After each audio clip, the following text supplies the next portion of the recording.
real. And here we go. We got the first game of the top 8 on deck. Yeah, Oh, we got breakaway. Hold on. That one's so sick.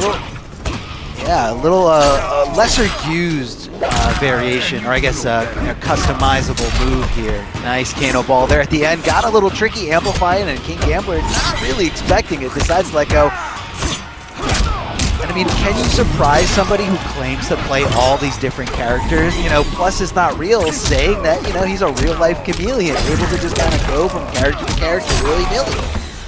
Right now, he's looking a little beaten down here as King Gambler just kind of, you know, pushes him over, forcing him, you know, to just lose that life bar there at the end. Definitely, no, didn't go for a punish. I do love the fact that King Gambler ducked there, knowing that he could minimize the pushback on that second hit on amplified air Kano ball. Ooh, okay, that fire. Molotov. I'm happy to see that. This is always one of my favorite ones to watch. So King Gambler, I understand. Moving away for sure. Keeping himself safe on situations here.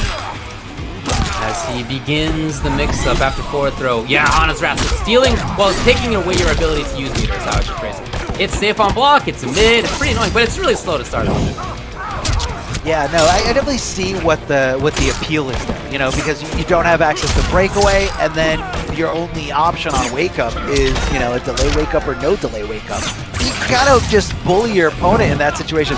That's not going to be a good look. King Gambler, that actually didn't combo. The match that he threw there, if you hold it back, it doesn't combo. What he was trying to do is he was hoping he was far enough back so he could light the floor on fire. So King Gambler actually had an option to block there, but I guess he was just so panicked that he wanted to get out of the corner so bad that blocking was the last thing on his mind. Well, here's Gambler now with an opportunity for offense. Oh, okay. Plus making the read. He's got his own command grab situation. There it is, yeah, and of course, very interesting. So the idea was the zone out, but Plus not real was on top of that already. Oh, very little margin of error here. Very little margin of error, but the trade is going to do it. Plus not real taking game number 1. Yeah, nice little trade in his favor, of course. Doesn't want to get too risky there. You know, just kind of stuck there with, you know, stand ones, down ones. Didn't want to put himself in, you know, recovery frames or anything like that, where he could have gotten whiff punish for, you know, really bad combo into like a setup and maybe a fatal blow, which, you know, from Nightwolf, it doesn't scale much at all. I mean, that move does a lot of damage, you know, whether it's the beginning of a combo, end of combo. I don't know about this move. I don't know what the move is called, but the move that takes away his ability to use that meter.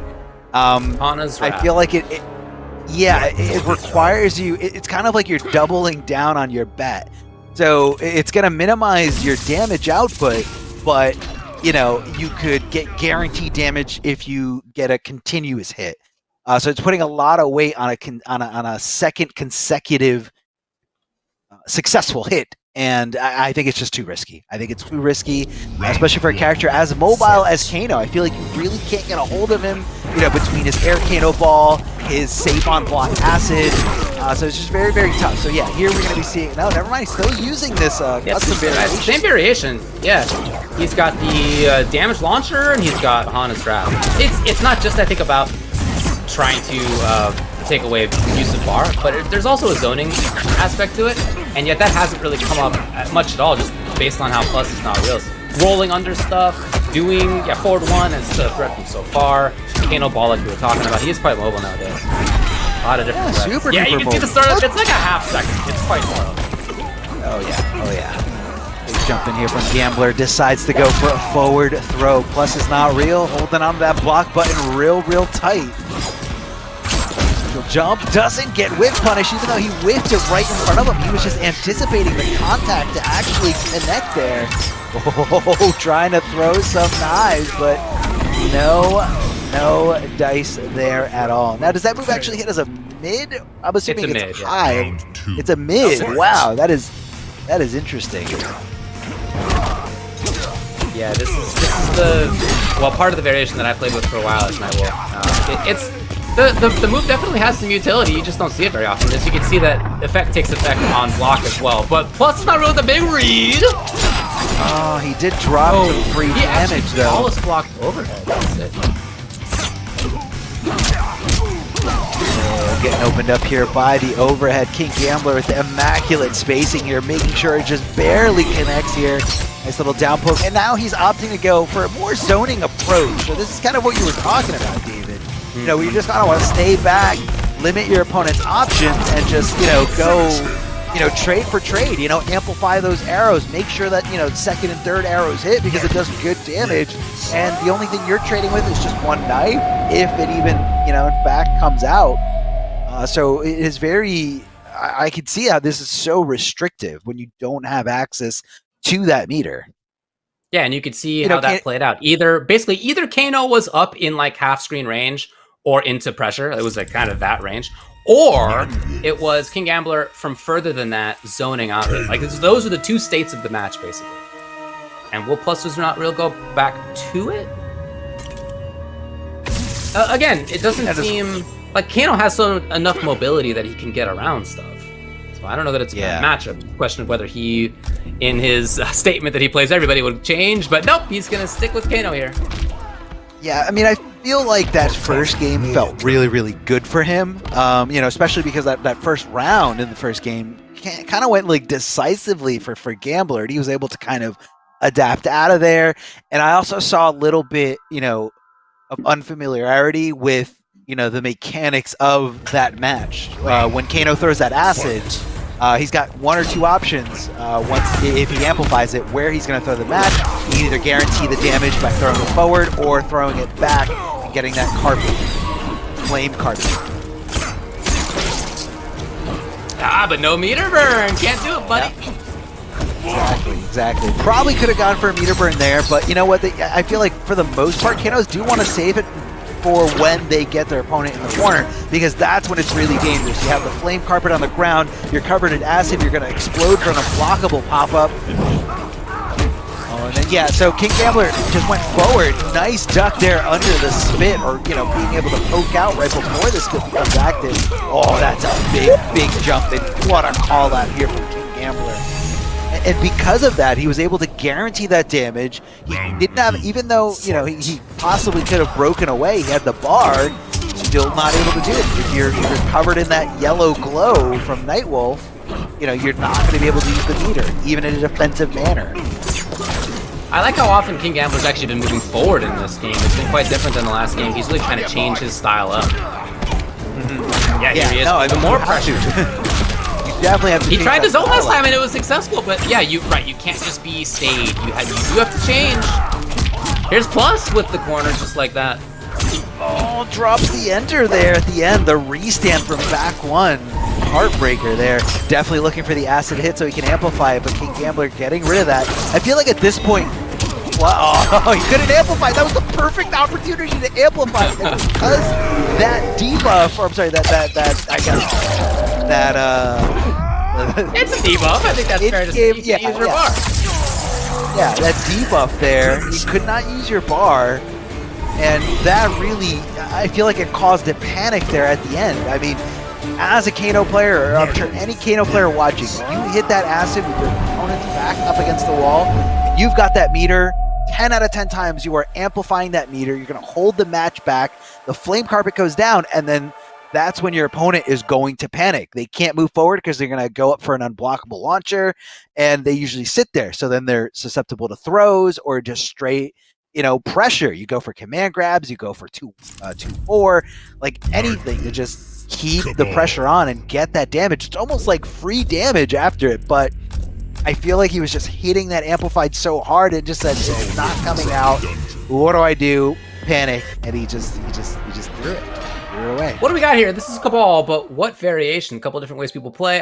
Slight gas and hook grab, one of the classic ones we see a lot. We just saw Kerbo play that way in the East. Can be very strong. So if he's worried about getting controlled, he's worried about not being able to deal a lot of damage, he can stay above Hana's Wrath with this variation. That may be part of the mindset coming into this.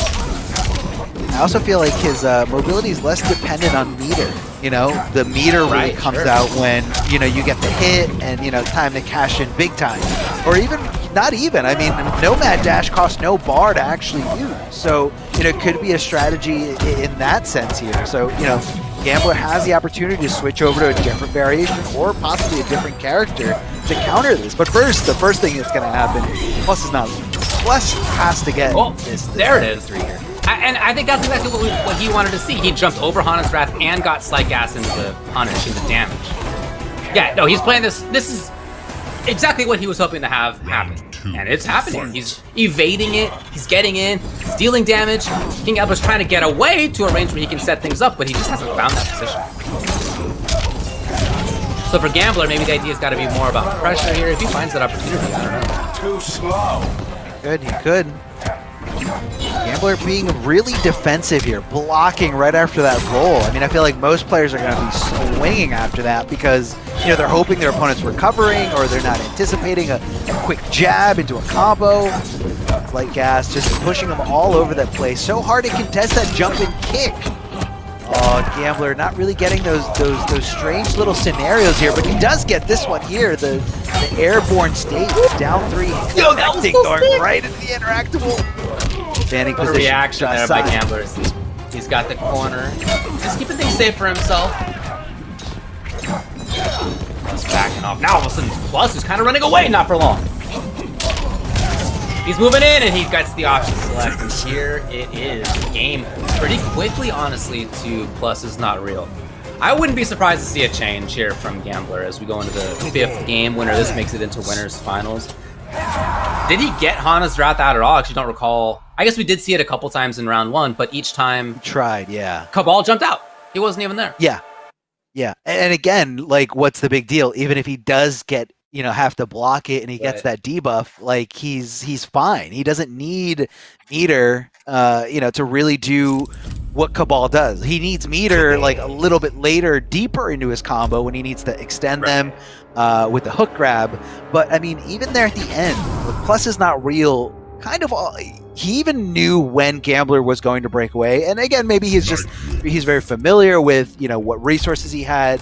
Let's see what Gambler's loadout is, though. Is he going to be changing it up specifically for this matchup? The ball is in his court. We're going to see it here in the loadout screen. So I'm really antsy to see what we see. Yes, it is different. I like this. So he's got command grab and launcher. That's the change. So no Hana's Wrath, that's not going to be part of it. So this is a more pressure-focused variation. When he finds a chance, his mix-ups will be better, his damage output will be better.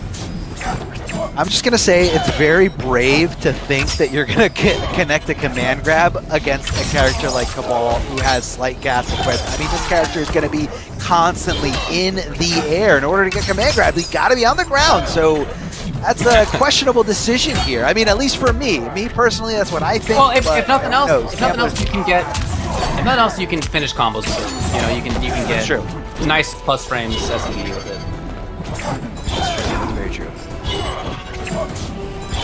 Trying to go for a reflect there. As you can see, Nightwolf just kind of trying to glow up there, trying to throw projectiles back at him. Now these players are getting a little tricky here. Haven't seen too much throwing from either side, but now here in the final round, I feel like they're kind of dipping into that last strategy here. Gonna extend that combo for so much damage here off of what the hit was. Slight Gas extended the second kick here. King Gambler almost got a strange little situation, a strange little conversion. Wake up three from Cabal.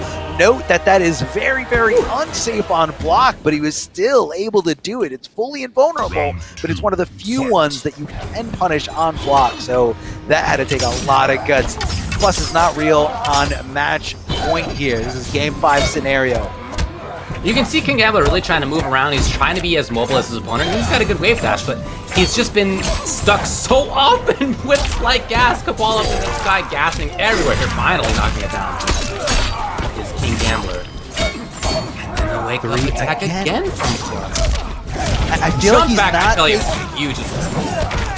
Oh yeah. I mean, up threes, like, I haven't seen them in this set very much, but I think that's why he's pulling them out right now, because he hasn't done them at all, so he's trying to keep King Gambler completely guessing here. Gets the forward throw.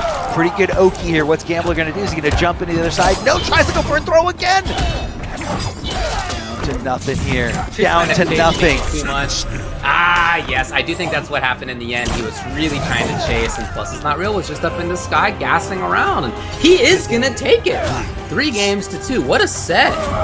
Back and forth quite a bit. For a while, it seemed to me like Gambler was in control, but this switch to Cabal to stymie what Nightwolf wanted to do with Hana's Wrath. And then even once it was not Hana's Wrath variation, it was still Cabal just really controlling the pace, being where he wanted to be, jumping out of situations, immediately turning it back on with the slight gas into pressure, into damage. All that stuff was really, really strong for Plus Is Not Real, who makes winners finals. Yeah, Plus Is Not Real, getting there, getting past King Gambler, and, you know, again, showing the the ability to adapt there. You know, he was kind of questioning, you know, whether he should stay with Kano or not.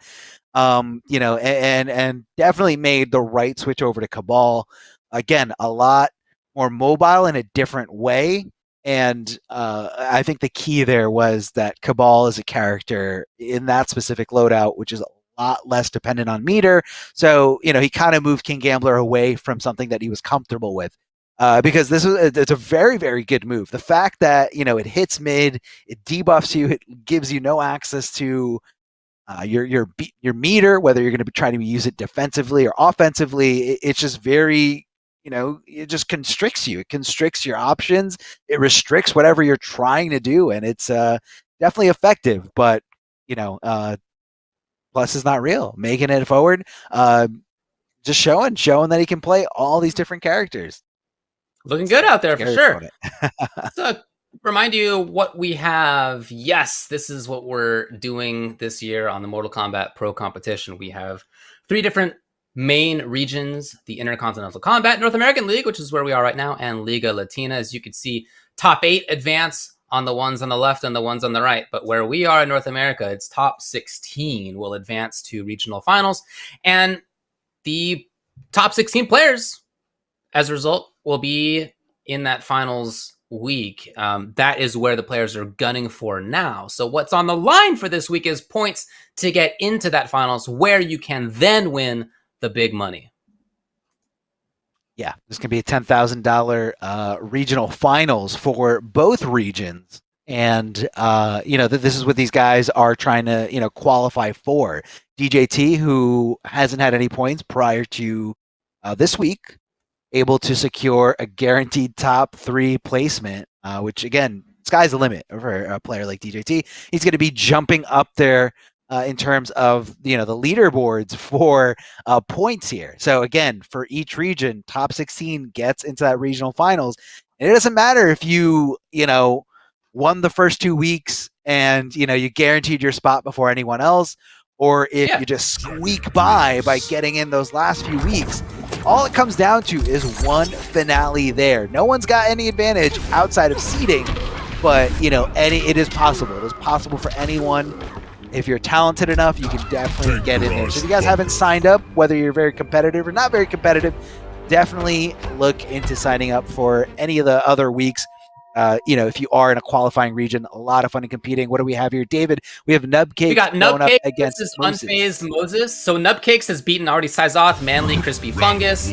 Moses is here after having beaten Mortal Miles. He lost it too easy, but he's made it into the top 8, as you can see. He's got no points so far, whereas Nubcakes is 8th in points. So these are 2 players on opposite ends of that side of things. Nubcakes playing Jackie as he has been for quite a while at this point.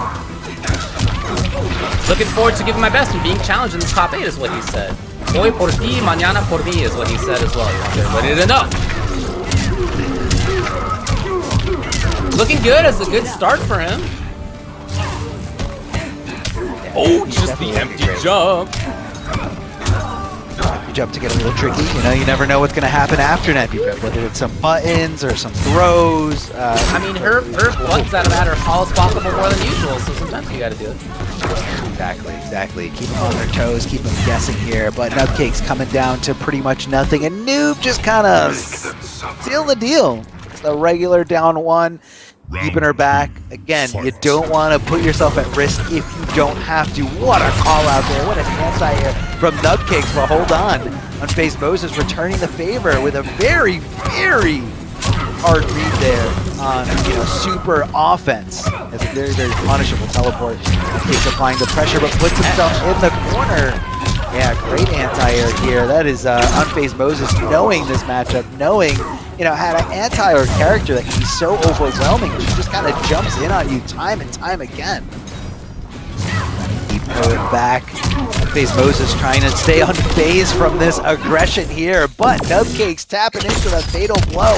The one-time use here for this match. Gonna do a lot of damage, but I don't think it's enough to seal the deal. But Nubcake said, you know what, it's do or die, because I am down an entire round here. Oh, gonna happen for him. Here's Moses. Yes, the easy solution. No, that was all I was gonna do with Moses. I really like a lot of the space control.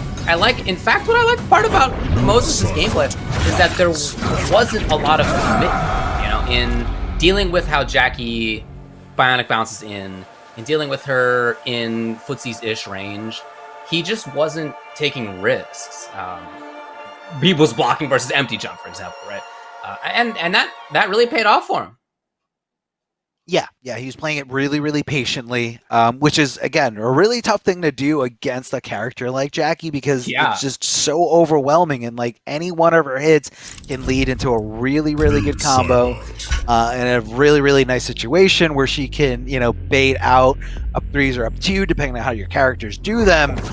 And again, she just kind of cycles through that pressure over and over again. So she's very, very momentum-based, a very mobile character, and definitely seen as one of the best characters in this game. Whereas Noob Saibot, I personally feel like he's a little underrated in terms of, you know, what everyone says about the character. I mean, I think he's got a lot of great attributes.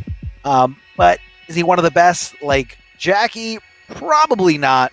But still a really, really good character all around. I mean, space control does... Yeah, exactly. Yeah. Space control is good. He gets good damage in quite a few situations. If nothing else, he can push himself back to safety, especially versus a character like Jackie. But that said, like she has this kind of airborne top-down approach that can be tough for him to deal with. Yeah, I can see that, and you know, a little bit less in the mix department. You know, no real like crazy overhead low situations.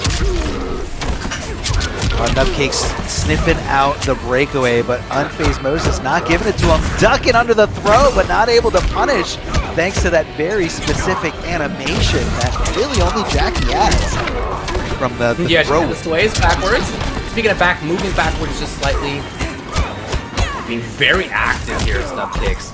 Really? He just blocked that. That could have been a huge punish in his favor. Unfazed Moses knows that he let that situation get by him. Definitely not feeling good about that. If he just stayed a little bit more patient, a little bit less antsy to press the buttons, and he felt a certain way about that. That down two coming from the depths of hell, trying to take this momentum back and trying to solidify this lead against Nubcake. Nubcake getting aggressive here, trying to go for the throw. Tries to jump over the other side, but whiffs under that crouching, poking body of Jackie, low profiling herself down to the ground.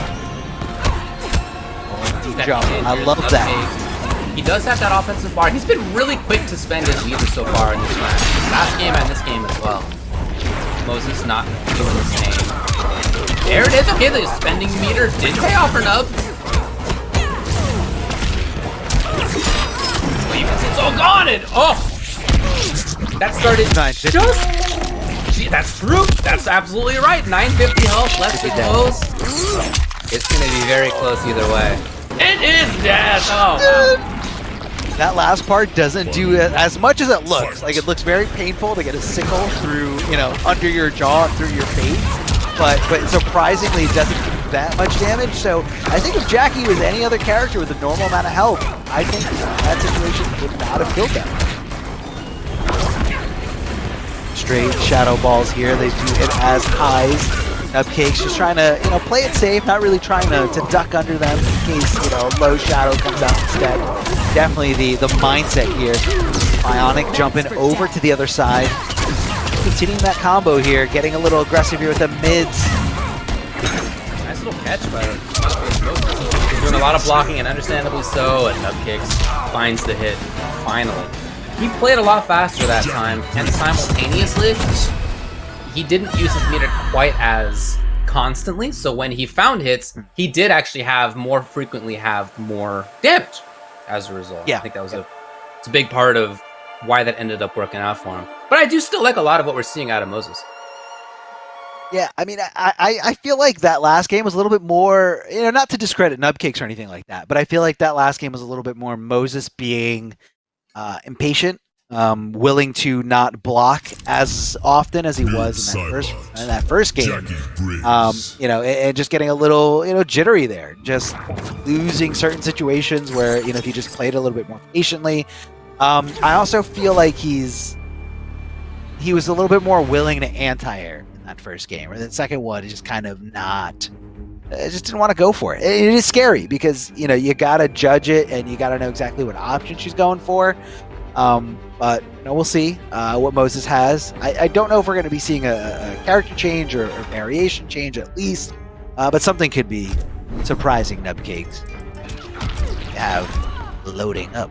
Unfazed Moses said, "I'm hyped to be able to fight Nubcakes. A solid player in top 8. Just going to try my best, no matter the result." I think that's an awesome mindset to bring into a situation like this. Again, this is his first time in top 8 for MKPK. His quote also, keep moving forward. And look, he's got a little bit of work to do here, but he can definitely make this happen still. Positivity. Ooh, flawless block. Yes! Flawless block. That was insane. What a great call out there on that bionic jump. And now he knows that Nubcakes is a little too scared to go for those buttons. So now he's trying to just apply offense after the empty jump. Now Nubcakes switching it up, going for the button commitment here. So it all really depends on what my opponent is thinking. This is why we love fighting games. The one-on-one scenario, your mind versus your opponent's mind. What's going on through their head? What are they afraid of? What are they willing to do? What a reversal punish there from Nubcakes. His feet were on fire. And Nubcakes had the full 180 damage on the throw with the opponent in the fire too. I'd love to see that. So much damage. So much damage for him. But trying to just kind of connect here, trying to hopefully get Nubcakes on his recovery frames, but you know, not able to cover the distance quick enough. The overhead here coming out of Nubcakes. But this is the aggressive roll from Moses, rolling over to the other side, just swinging for the fences because he is looking for a hit. He is looking for a hit so desperately here. You can see how often Nubcakes does not have offensive bar. He's getting a lot of hits without getting big damage afterward because he's spending his bar on things like the amplified grenade. Yeah, okay, he finds it here, so he's going to go up 2-1. So regardless, but what he does as a result when he doesn't have bar that I like is he's going hard in on mix-ups even still. Some Jackies you'll see when they don't have bar, they'll play patient, they'll wait for it to come back. Nub is in there. He's going for short hops, he's going for throws, like he's still making the pressure happen, and that's, you know, leading to him being up 2-1 right now. Yeah, it's kind of like someone who plays, it's kind of like a version of playing to, you know, when people try to go for throw mix, like they purposely throw their opponent out of the corner so that the opponent guesses on the wrong tech. This is kind of like you're playing that same game, but with anticipation, where you as the opponent of Jackie, they're like, okay, she's not going to get crazy right now because her reward for getting crazy and getting that successful hit is a lot less because she's got no meter. But to Nubcakes, he's like, that is the best time to go in because they're not expecting it. And again, this only works at a high level. If somebody is, you know, a player who's way beneath this level isn't even thinking about that. But Nubcakes knows this is top 8 NA, one of the most stacked regions out there. And he knows in order for you to get here, you have to have a high level mindset. You have to know what I'm doing. You have to know about my options, my resources, risk, reward, all that is going through your head at the same time that you're pressing these buttons, getting these, you know, tight combos down and not dropping these game winning scenarios. Like, it's a lot to take in. And Nubcakes is playing to that. And this is what a high level mindset is like. Fight! Well, it's going to need to be 2 games in a row here from Moses. Okay, starting off nicely for him. Already costing him defensive bar, so there's not going to be any bar bionic bounces now. Okay, I like this! Moses building some space. Desperately just building some space. I mean, hey, you got to keep him off. Try for anti-air. See the penalty that he took. Oh, throw escape, very clutch by Moses, but Nubcakes is just racing behind that throw attempt here. But hold on a second. Unfazed Moses. And in here, damage. Oh, it just stopping Jackie right in her tracks. The backhand string. Round 2. And Unfazed Moses trying to come back from this. He's got step number 1 down. Can he take this next round or the following round? to secure this time. Bionic jump, but nobody makes a connection. What an anti-air there with down 4. That little sickle comes out way faster than most people think while low profiling your body. Really, really good anti-air. It's got a bubble above you, kind of. Interesting how it works. But you can see in these situations, yeah, when she's directly above you, not easy. Yeah, as many gotta watch out. Problems with. Look, Nub is here in the corner. Oh, just like that! Very sudden change. It's Moses. And there's the defensive bar. But again, that means that she's not going to be quite as much of a threat from range. Yeah, no, definitely not as much of a threat here. Oh, trying to swing, but didn't commit to the whole thing. 2-1-2, you gotta say it with your chest. You can't have past that string at all. The down poke to stop his forward movement. Moses trying to go for the anti-air. Even after getting hit, he was so willing to swing. That definitely took Nubcake by surprise. He got around the goop. He got around the goop. Through the teleport, Nubcakes didn't see it coming. He thought maybe, possibly, GG's in this scenario. Throws down the damage over time flame carpet and just wasn't anticipating that teleport, because again, that teleport not only hits as a high, but it is also extremely unsafe on block and one of the most telling animations. And it's just kind of one of those, clear as day punish situations. Especially I would even say at an amateur level, definitely a clear as day punishing situation. So, you'd never expect someone to really throw it in there, especially with so much on the line here. Unfazed Moses, able to tie this up 2-2. Yeah, he's done it a few times, and he's had some good callouts with it. Hasn't been blocked on it yet. In that situation there, he was kind of running out of options, so I understand going for it. But now it'll be 2-2. I really like watching Nub's noob. Nub's Jackie. You were talking a little bit about how he plays differently than many other Jackies, and it's fun to watch. It's, I'm sure, annoying to play against, right? Like how often he's just right back in there, willing to go for the hops, willing to go for pressure timings that many other Jackies prefer not to do. But that is a big part of why he's made top 8s pretty consistently here at the NA West. Again, he's looking good in points. He's already 8th in points. He's going to get more because of how he's done this weekend. He's going to move up a little bit. Already pretty comfortably in there. Looking good now as well. I mean, look, for Nub, as we've talked about it since he's made top 8s before, he is somebody who's been strong for a long time and just rarely has had the opportunity to travel. I'm really happy for him and how he's doing. Starting off well here in game number 5 between these two. One of them's out after this game. 2 bars here's of a big chance. 2 bars of defensive coming off of Unfazed Moses. This is not a good look for him at all. Nubcakes with the aggressive breakaway because he wants to make sure he can do that damage before that bar. Those 2 bars come back on Unfazed Moses' side to get out of a combo here. Full bar from Nubcakes. If he finds the hit, it is going to be GG's, but unfortunately already used both bars, so didn't have the ability to amplify it for more damage. Gets the short hop. Very tricky stuff. He pushed the opponent back. That was the only question, whether he was going to push the opponent back. So just blocking that jump kick, the opponent's negative. You get to at least push them back a little bit. If they don't flawless block at least. Here's the 180! No, 170? Weird, okay. Yeah, it must have just been out of it for like one tiny, half a second here. Tries to get tricky there by throwing down the low. Good blocks from Nubcakes. Bull tries to anti-air and is successful here. Unfazed Moses forcing Nubcakes to come off that breakaway. So he finds another hit. It's going to do a lot of damage here if it happens in the next 10 seconds. Big ups here, breaking away, trying to look for that hit, trying to look for that momentum swing, but it looks like it's going to be all Nubcakes. No! Unfazed Moses challenging back here with those mids from Noob Cybot. Tossing him there. The goop. Watch out, the damage over time. He's trying to make sure he's unfazed by it.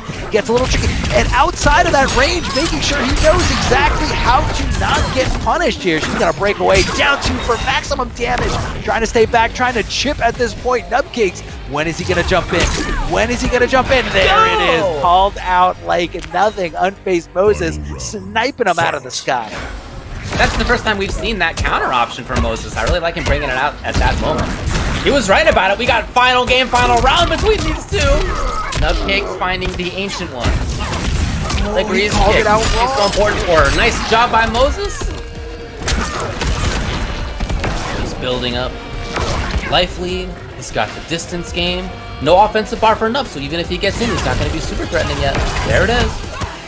Oh, and if he committed to a regular jump, that would have been huge damage, but Nubcakes does get the follow-up hit. The goop is down, the goop is on him. It's doing damage over time, so his life is just slowly just disappearing in front of him. What a That's pickup. gonna be a great conversion. Yeah, great pickup from that situation there. The air. Oh, he probably wanted that to be the KB. It wasn't quite there. No, the drop! The chance for Bowden, and the chance to punish KB to move on. Great adaptation here from Unfazed Moses. Able to just kind of go ahead. That's what I get for dropping that shit. Oh, wait, what? Oh, he said you won this one? Okay, shout outs to Nub. I think it was something, I think he blamed it. Again, I was speaking while he was talking, but it's something about dropping the game-winning scenario there, but he did not sound happy. Right, Fatal Blow. Yeah, he did have juggle opportunity potentially into Fatal Blow, but that didn't work out. Yeah, you know, who's going to be happy there? But he does get more points, even ending up in 7th place. Again, that's what we're all going for here, right? That's what we're trying to get. More points to be able to get into the finals week. You want to be top 16 here in North America. Nub's going to be at least 8th is where he came in for this weekend. He'll probably be higher than that after this. So probably. Yeah. Well, you want to win, but still you're doing the work that you need to do. So this one is one I'm really looking forward to in loser's side. Match that we have coming up next, Titanium Tigers versus Wound Cowboy. 2 players here on the West Coast who have quite different backgrounds. Wound, top player going back 10 years, you know, back in MK9, whenever he has wanted to take a game seriously, he's been strong in it. And for Tigers, more of a recent come up, last couple years, and been very cool to see him make his mark big time on the MKPK this year. Doing it with Shiva and doing it in ways that are going to be tough to zone against. So for Wound, classically one of our scenes, dedicated zoners, right? His Shang in 9, Shang in this game, a couple other characters too, but that's really like his go-to style. Harder to make work, I would say, versus Shiva. I do think there's some characters who can do it, but you have to play it quite differently than usual, right? Versus a Shiva who likes to stomp as Tigers does. Yeah, I mean, I wouldn't be surprised if we saw a different type of strategy coming from Wound Cowboy. But again, first, before we get into any of that, definitely want to give a shout out to Astro Gaming for, you know, just doing what they do for our event. And I want to say thank you for being the official audio partner for the Mortal Kombat 11 Pro competition. Guys, remember, all the caster audio is powered by Astro for the entirety of this season. If you guys want to find out more about their products, they have a lot of great things. All you got to do is hit up astrogaming.com.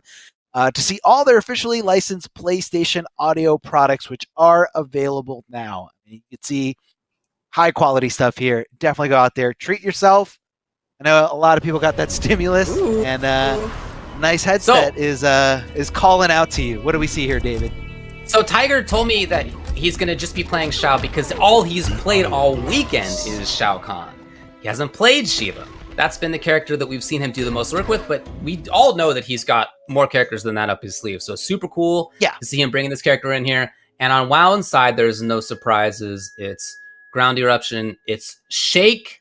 Actually, maybe that is a bit of a surprise, but at least Ground Eruption makes a lot of sense here. He's going to be trying to control space versus Shao Kahn.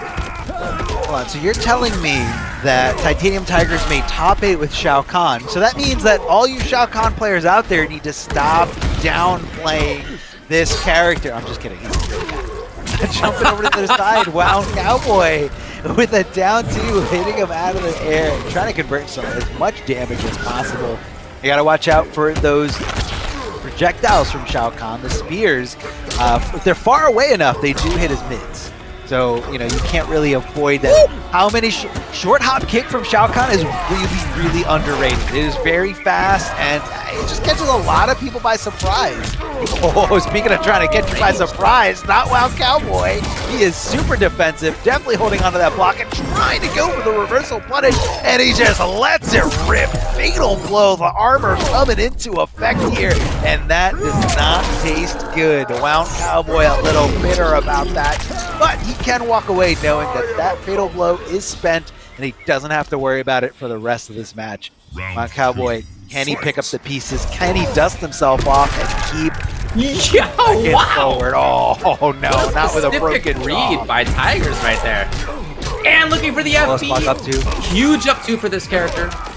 As he gets good damage into the corner. No bars on this. Not there either. He's just swinging. He's just Yo, he is. I mean, he's expecting definitely punishes negative. with highs. Oh yeah, for sure. Yeah, But he's too far away, and if the opponent's just going for a high like a stand one, already seen it work out.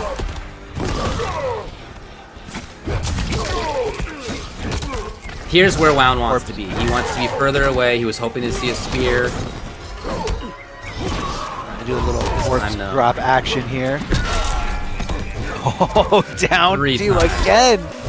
Oh, it doesn't feel good. Goes for the throw mix option here. Here comes the smoke shake coming right down, but that does not work against a jump in. As you can see, Titanium Tiger's perfectly demonstrating here as he just stops Wound Cowboy's parry attempt. It's kind of like a parry that stops projectiles and regular normals. But again, the way you get around it is just regular jumping. Regular jumping, gonna stop that smoke shake. And Wound Cowboy has the option to go back to probably a different variation loadout. I don't think he's gonna go away from Shang Tsung. No, I think this is wouldn't his expect character. that either. Yeah. And I think the character matchup seems fine as well. But yeah, maybe a different variation. I don't know. We'll see. The idea of using that as a carry when you're expecting something like, you know, these big rangy options that Shao has, I guess can make sense. But we'll see what he does.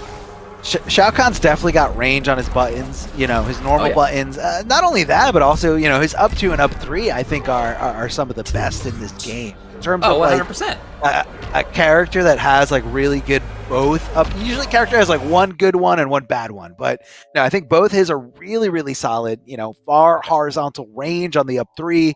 What do we have here from It's the same, no changes there. It's still going to be shake and ground eruption. Oh, stand 3 out the gate. Oh, if he just held it, I think that still would have worked there. Maybe looking for the breakaway attempt, Titanium Tigers. But Wound Cowboy holding on to his bar.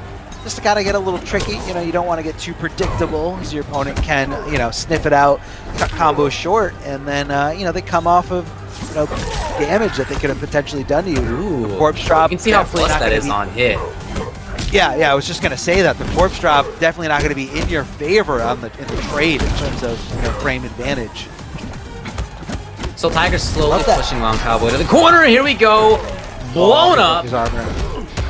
Broke that armor. You don't want to see that if you're a Wound Cowboy fan. Good block of the low from Titanium Tiger.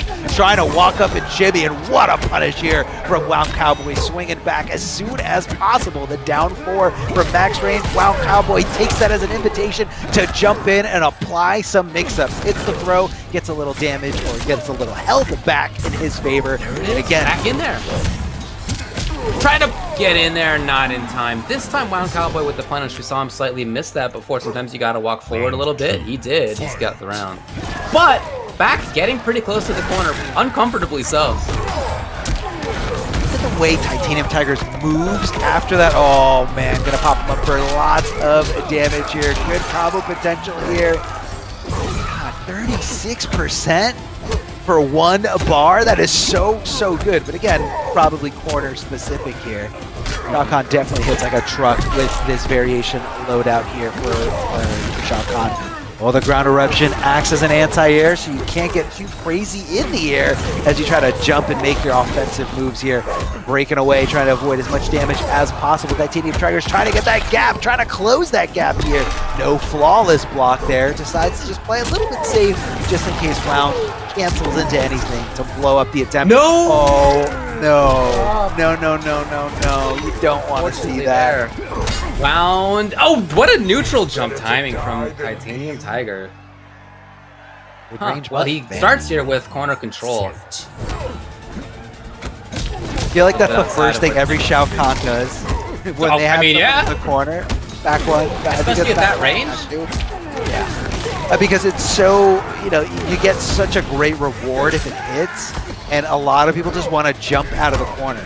But I don't think Wound Cowboy is that player. So I think Titanium Tigers just realize that. Wound Cowboy is not someone who's going to, jump willy-nilly. Yeah, sometimes he will, but he prides himself on his defense. I mean, this is an OG. This is someone who says, like, I destroy this new meta by being more patient than the player that just wants to jump around and just slam buttons. And right now, Wound Cowboy is showing that complete dominance here as he ties this up with one of the best newcomers out there, Titanium Tigers. Not only who's just a phenomenal player all around, but able to play all these different characters. And Wound Cowboy is showing everybody that the OGs still have what it takes to keeping up with the kids.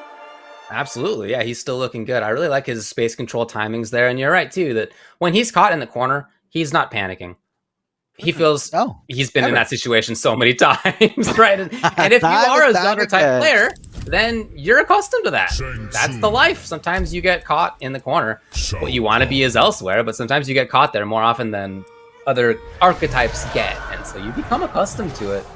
He battled out of it really well, and now Tigers, again, he said he's only played Shao. He's only going to play Shao. And keep in mind, too, that he's currently 5th, coming into this, 5th in points in NA West. So he's pretty deep in there. I don't know mathematically if that's guaranteed for him to make top 16, but, based on how he's been doing, seems likely that he will be. So I get him trying to move around a little bit on the character select screen, try some other stuff out, see how it works. Hey, he made top 8 with it, at least. We'll see if he can continue. Yeah, I mean, I feel like this is the ultimate test for a character that you've been working on. Now, of course, Titanium Tigers plays literally any character, so I feel like he's putting himself out there. This is more for brand recognition. You guys want to see some more of this Shao Kahn or any other character. I mean, Titanium Tigers is the way to go. Block of the corpse drop there from full screen. And immediately going with those ground eruptions there, trying to, get some kind of damage there, some easy damage, if you will. Maybe Shane can't punish that very well. That's kind of cool.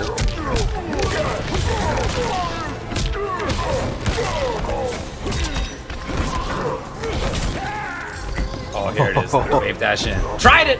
What range there from Wound, but I can't believe the tech. The tech was amazing from Titanium Tigers, the awareness of that. Knew all about it here. Again, he keeps looking for, Wound to be a little aggressive in those scenarios, hitting that little uppercut with the hammer. I think that's back 1 or back 2, in ranges to, kind of check him. But Wound Cowboy, again, you got to remember who you're fighting against. This is a man who's all about defense and zoning. Very well calculated, and he knows that that's the button you're trying to press. Oh, stand 3 to just stop it, and that was probably the button he was going for here. Cowboy getting a little aggressive here, going for that flawless blockable string. Big swooping lava, big high kick right to the face. And look at the spacing, look at the patience here from Wound Cowboy. Goes in, goes back, makes that down 2 whiff. That uppercut just whipping for days, and this is not looking good for Titanium Tigers at all. I mean, this is Wound Cowboy understanding what he's got to do, but hold on a second. He does have the bar to break away. He's opting not to do it. Big jump in 3, but nobody was home, but instead, here comes this down 2. Wound Cowboy taking the lead 2-1 over Tigers. The only approach for Tigers is really on the ground. It's not a kind of character who has a great air approach. He's got range options. He's got the hammer lunge. It's just -7, but and especially fine if you're doing it at range. But you could see that the way that Shane can control space, up skulls, corpse drop, straight shot, all these different options can really keep him out if you're playing it well. And hey, Wound Cowboy knows how to play that style really well. You could see that right there. I'm not expecting a character switch. I think this is going to be Shao all the way. I hope it is, because that's what he said. What do we got? Yes, he's a man of his word. He's a man of his word. We might see a different loadout again. Although this is a newer character for Tigers in terms of, what he's willing to bring to a tournament setting, I wouldn't be surprised if he at least, labbed and did some Combat League with a few different variations. Because, sometimes you have a loadout and then you run into a really bad matchup and you're just like, I got to explore different options. I got to see what else I can equip here and really make this character a little bit little bit different, speaking a little bit better to certain matchups. So what does he got? Annihilation, Air Hammer. I didn't see that last one there. So let's see what he can switch up. Oh, it's different. Yeah, he had. No, Annihilation is the mid where he like. Oh, is it? It's the little like hammer on the ground business. There it's also that. It's also a really bad movie. Anyone who's a real fan is really bad. Oh, so yeah, I don't think it's a bad move though. Just the movie's bad, and it's a way to kind of like steal your turn. A lot of players use it in the sense where they cancel a down poke into it just to condition their opponent. I don't think that's really going to work too hard on a player like Wild Cowboy. Whoa, big punish here. Gets around that ground eruption. Right now, Titanium Tigers is trying to party. No punish here from Wild Cowboy, but look at the spacing. Walking back. It is Whip City for Wild Cowboy. Finds himself in a bad situation here. Titanium Tiger just throws him around like a rag doll. And he is looking to make this comeback here. This slight deficit in games. Chucking the interactable. I love that. He's got such great ranges. Interrupting things with the up skulls, Wound Cowboy, and now back to a little bit of escape control. Okay, maybe not for long. That barely became active. That barely became active in time. It was like just there, like neck and neck, like photo finish. That's definitely unsafe. The back three is definitely unsafe. Yeah. Typically you do it at range, and so you don't see that very often, but that was close. Yeah, right next to him, and I don't think Wound was expecting it. He was trying to just check him.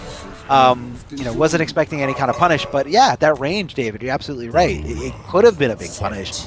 And Tigers, again, I feel like he's looking for a type of player that he's not playing against here. Short hop kick, very, very quick. Hard to see here. Oh, that move is so active. It's everywhere. Short hop kick from Shao Kahn. Oh, he did go for the follow-up. Yeah, that's going to surprise.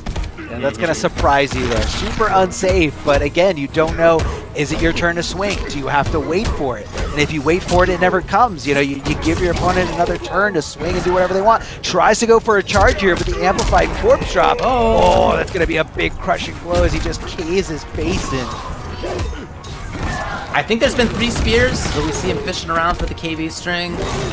Could be fishing around for that string, but I don't know if Wild Cowboy's going to give him the opportunity. Just try to stay away. Chip off a little bit more life here. It's getting close. Okay, absolutely he has 3 now. Yeah, he's looking for it for sure. Looking for the string. Oh, tries to go for the fatal blow, but Wild Cowboy in time before those armor abilities come into play here.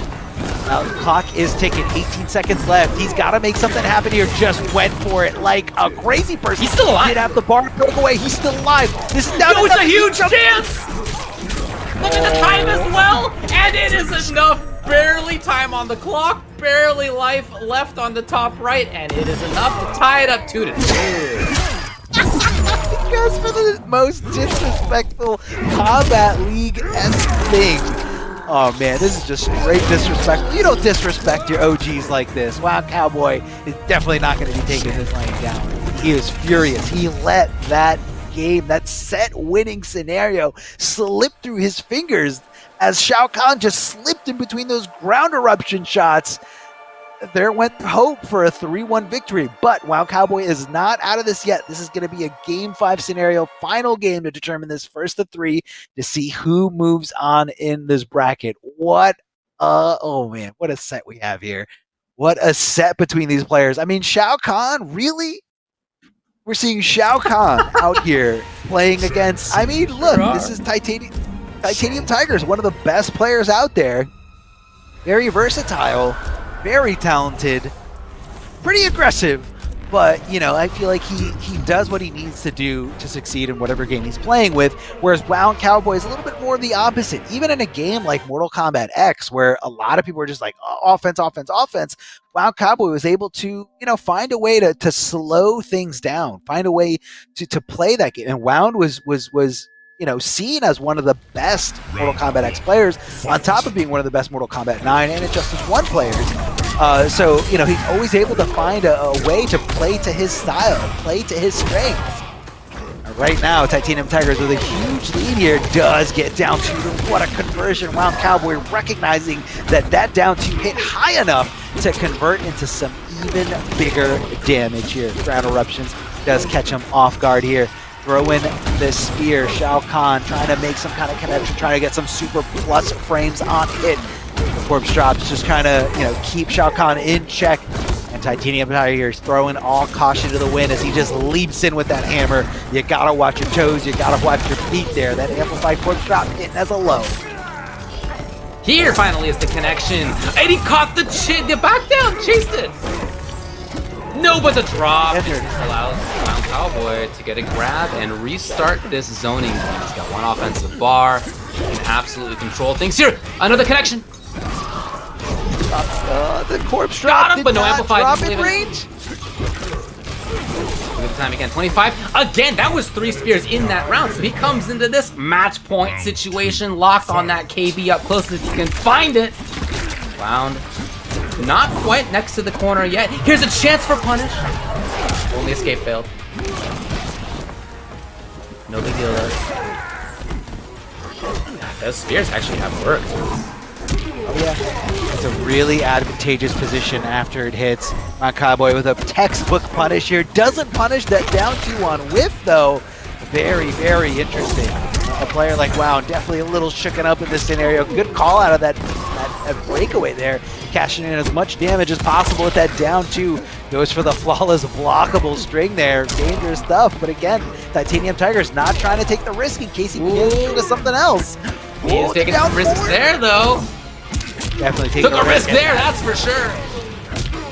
You see it here going up for a ride, 26%, but you know, Jake's not a high damage. No way, that was so sick. The damage will come out. Is it going to be enough? No, but very close. Oh, Titanium Tigers, he got flawless block, but because of that, he minimized the chip. Wound Cowboy. Oh, it's not enough because Shao Kahn's got extra damage. He's got extra health, I mean. He's got extra health. He lives to see another damage. Wound Cowboy dropping that Corpse Drop here. And it all came down to that clutch, super duper clutch flawless block scenario. Had he not flawless blocked that, he would have gotten chipped out. No ifs, ands, or buts about it. All out was correct on the Corpse Drop there. Up skulls immediately after means Wound Cowboy's got space. He's picking a lot of great spots. Yes, again, as Tigers really wants to get back in. I love the forward approach. Sometimes that's what seals the deal to make zoning work. You never know when the opponent's going to go in. This time Tigers did know. He's got the down 2. I mean, what a call out here. He saw him. No, I don't know. It's 440. He's scared. He's scared of getting armor broken. He's holding onto that meter, but Titanium Tigers quick to come off that meter. Breakaway immediately. Titanium Tigers with these down 2 so incredible reads. I mean, he knows exactly when those throws and highs are coming his way. Fatal blow is on the table, though. Titanium Tigers can seal the deal with a successful hit here, so Wound Cowboy is extra wary about this. He knows for a fact that he's willing. This is a player, an opponent that is willing to just let it rip. Wound Cowboy getting the hit, but of course it's not enough damage for that conversion situation. Tries to go for a fake throw instead, went for the auto shimmy. The one. Oh my god, I can't. This is insane. That's so many this is down to the wire. Hits the throw, and that's gonna be Titanium Tigers going a little extra hard there with the throw mix, and even harder with this fatality. Titanium Tigers advances over Wound Cowboy. Fatality. It hurts. It hurts knowing that Wound Cowboy had like a game-winning scenario in game number 4, and like just down to the wire here. Even in this final game, like these guys went back and forth. That comeback there in round number 2, game 5. Wound Cowboy with that super clutch flawless block. Like that flawless block meant everything. Titanium Tigers was so sure, I just got to do this string, cancel into this special move, and he is dead. The only thing he could have done was flawless block, and it was perfect. It was perfect. Man, what a set. I'm sorry for the rest of the night, but that is going to be a tough set to follow, man. That went down to the wire. And again, you got to remember Titanium Tigers is playing Shao Kahn, and he just beat Wound Cowboy in top 8 in North America. So all you Shao Kahn players out there, hope you're taking notes, because Titanium Tigers is showing you how to succeed with this character. I mean, yeah, sure, it's a character you don't see as often. I feel like, Yeah. whenever you're a low tier hero, you're like, well, nobody knows the matchup. He could punish Yeah. that. He could punish that. He could punish that. He didn't know. If he knew what I knew, that wouldn't have worked. And so, yeah, we get that. But it is really, really cool to see Tigers playing a character that we barely get to see. Look, it wasn't so long ago that people thought that Shiva was bad as well. So I'm not saying that that's going to happen for Shao Kahn, to be clear, everybody. But That's true. baby. That's true. All right, let's talk about the merch that we have for sale. If you head over to That's right. Amazon.com, you can go to /Mortal Kombat and see what's up. We got t-shirts. We got other stuff going on there as well. You can see some of the shirts, though. Melina, Sub-Zero, Scorp for the different leagues, too. You can rep your realm by going to Amazon.com/Mortal Kombat, seeing what they got on deck, and picking up some of that stuff for yourself. So we've seen the first round. We've seen winner's side, a little shorter than usual because, again, Too Easy isn't here. He had to go to Ukraine, and that means that DJT automatically gets moved into winner's finals. So that side didn't happen. But this will be DJT versus Plus is not real in winner's finals. You can see losers round 2, King Gambler, Unfazed Moses as well. Super close set versus Nubcakes. And then Tigers will actually move on past Too Easy yet again. Shout out to Too Easy. Obviously, fantastic player, just had other obligations. And that means that Tigers will play against either King Gambler or Unfazed Moses. All that's to come, though. First, we are going to take a quick break, and we'll be back with the rest of NA West in just a little bit. All right, everybody, welcome back to the NA West Top 8. We've been through round number 1. We've already seen some good matches. We got more matches coming up for you in just a little bit. What's going on, Darth Arma? A lot of great matches. I mean, I'm still shaking about that incredible set between Wound Cowboy and Titanium Tigers. I mean, go down to the wire so many times. And again, it's just like you painted a great, clash of two worlds. You got the OG from MK9, super zone heavy, super defensive versus, the young gun, the newer player. Titanium Tigers making the breakthrough during Injustice 2, a big breakthrough in MK11, especially as, a streamer that can play all these different characters. And it's just so cool seeing them, clash. On top of that, you had the fact that Titanium Tigers was playing only Shao Kahn. I mean, it doesn't get any hyper than that. I feel like everyone says that Shao is seen as like the worst character in the game. I mean, is that still true? I don't know. Are you asking me? Because I feel like I'm asking the world compared to what everybody else says. But okay. In any case, I don't think that he's fantastic. What I do think is fantastic is the PlayStation 4 and the open series that it does. Thanks to them, as always, the Mortal Kombat 11 Pro competition is presented by PS4 Tournaments. There are weekly competitions for all skill levels here. You can compete against friends and rivals, get unique rewards.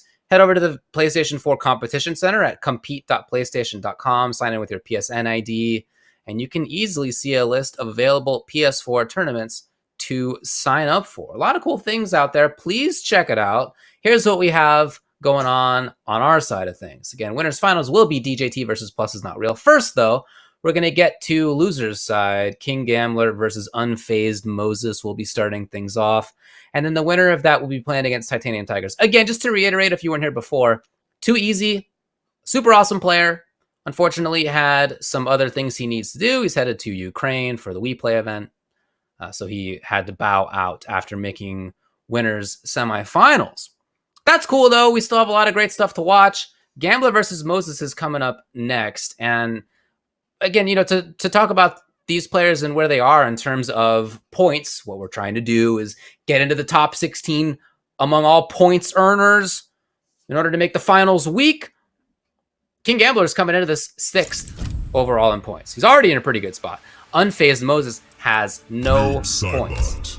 He didn't have any points before this top 8, and he moves forward. His quote was, keep moving forward, and he does that. So we're looking forward to seeing him, but also I'm really excited now to see Gambler with Devora. He told us to expect Devora as well as Nightwolf. I want to see what variation we're looking at. Yeah, but a lot of different, abilities to kind of equip in here. So we got some normals in here: Parasite, Deadly Swarm, and that word I'm not going to even try to pronounce. Yeah, I like what the extra normals do for her. Getting a little bit more damage in situations where she couldn't otherwise, threatening a little bit different than she could otherwise. See that spacing? It's like he knew exactly where low slide was going to end and able to connect the bug thanks to that recovery. And it's not even a lot of recovery frames coming out of there. That's going to be the overhead. A little bit more risky there, but again, you want to kind of throw that wrench into your opponent's defense. Keep them on their toes, keep them guessing. Here, right now going for a ride, but Unfazed Moses decides, instead of getting aggressive, tries to back up, and you gotta watch out. Devora, really good jumper in terms of horizontal range. That means she's so, at a lot of different ranges, she's just one jump in away from connecting that little stinger and going into, full string, a full combo. So you gotta think twice about, how, when can she actually jump in. A lot closer, it's a lot closer, or, a lot farther than you think. Flawless blocking that gap. Moses showing everybody that he does know the matchup, does know the string patterns, and what does have a gap in it. So, he's gonna kind of keep Gambler on his toes a little bit here. Beautiful conversion right into that interactable big boot right to the face. Taking control here, big time. Moses does have defensive bars in case the launch comes again. Gambler's lockdown. I love his mid-range play. What a duck right there. Again, as you said, he clearly knows the matchup. Yep, he knows the strings in and outs, properties, gaps, the whole 9 yards. Gambler staying very safe right there. Look at the threat. They both had that fatal. Can he get there? No, neither one. Safe, trying to keep it safe, but yes. That is not. I really like. No, but I love watching this Devora. This is the first Devora that I've seen in quite a while that does not have teleport. Very commonly that you see Devora with teleport, you don't see the character very often. But when you do, especially at this kind of tournament level of play, I feel like most commonly there's teleport in there. Instead, he's got the Parasite string. He's got the Oki bug. He's got the down, whatever it's called. Super Swarm, Deadly Swarm, something like that. I don't remember, but one that comes out from the ground. Yeah. So it's just a different look, and it's cool to see. I mean, yeah, I feel like a lot of people go for the teleport just for the mobility, at any range, especially because Devora is not really like a zoner. She's like a setup character. So I feel like the teleport really closes the gaps.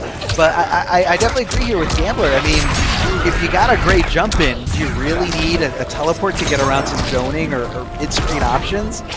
The answer might be no. Gambler showing it off here. Devora looking incredible here. Those extended pokes, those long-reaching pokes are just so pesky to deal with. Gonna amplify there to make it nice and safe as Unfazed Moses getting some damage wherever he can. And it's bouncing up over time here. Yeah, no, it definitely is. It adds bars, though. Here's Gambler. Not quite there. It was kind of a funky situation. But there he is, right? As Moses was trying to walk backwards. He was not on the block. What an anti-air here. Right out the gate. A reversal timed stand 1. Just kind of stops Devora there fast enough to hit as an anti-air. Again, it's all about the spacing and timing. You got to be real precise with those anti-air. Of course, King Gambler can play against that. Maybe next time he goes in with a big jump and kick to stop that specific anti-air. It's all about the mind, about what options your opponents are going for. Great projectiles. At this range right here. At about maximum range, maybe just outside of maximum range for her. Kind of threatened. Oh, button interrupting here on that one for Moses. Getting good damage on this too, into great range for himself. Tough spot now for Gambler. Yeah, there it is. He had done a good job of threading the needle between just kind of outside of slide, that like maximum slide distance. But there, ran right into it, and it's going to be game for Moses. That was very two completely different games. I mean, Moses being in complete control there at the end. I feel like Gambler never really got, those jump ins that he got in that first game. Again, it coming down to, being able to make that connection, confirm into damage, especially with a character like Noob, who's always utilizing those mid to full screen options. Whether that's the low slide or those really extended normals. Right now, King Gambler's just trying to cut his losses, or the fact that he's at 1-1 right now. He doesn't want to dive too deep into an unfavorable situation. And here, knowing that he does have the ability to change, although Unfazed Moses is probably not going to change away from Noob Saibot, King Gambler does go with his Night Wolf pick here. And this is going to have the bird that does the debuff. He had that equipped there. So I wonder how that's going to play. Yeah, I wonder how they're going to play into this matchup here.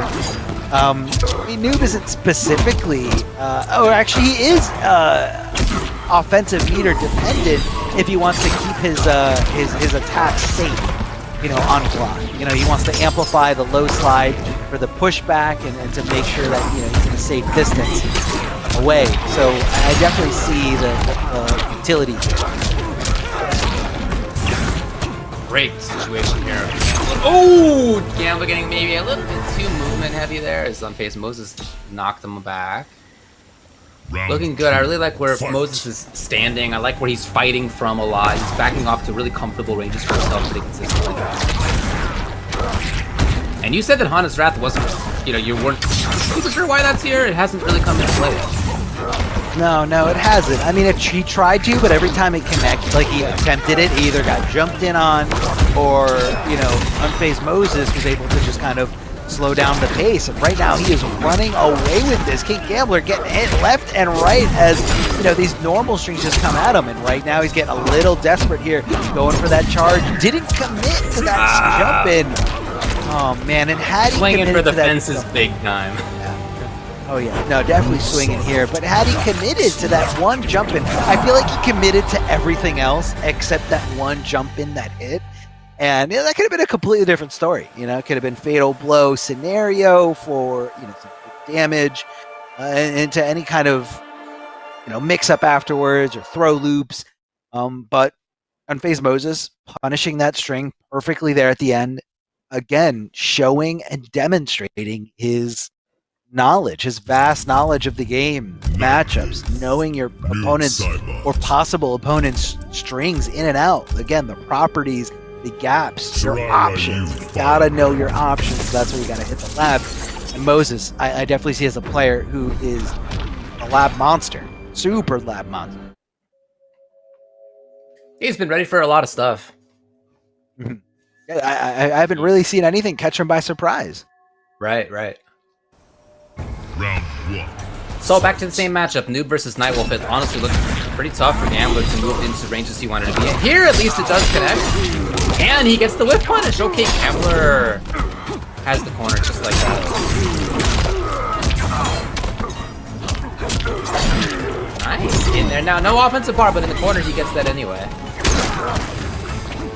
Yeah, I love the scenarios where you can't avoid that deep. Gambler backs up, throws out that hawk, and you're forced to block it in the best case scenario for you. You're forced to block it. And Gambler in that nice little range, just in case you do up 3 or do anything crazy. He's backing up and just making sure he's not in any kind of real danger. Round 2.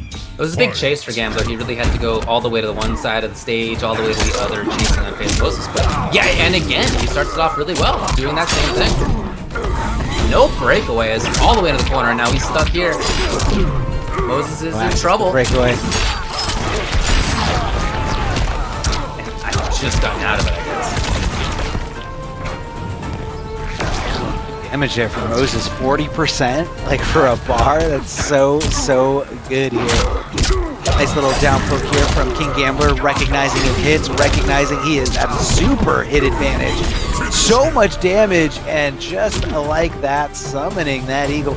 I wonder if, and I'm going to assume that it does if you have that debuff on and you go into a last breath scenario, does it not give you last breath, and do you just die? No, I think it does. In fact, I think we saw that. I think we saw that in the previous round. I think it does still let you do last breath. You just can't actively use your meter.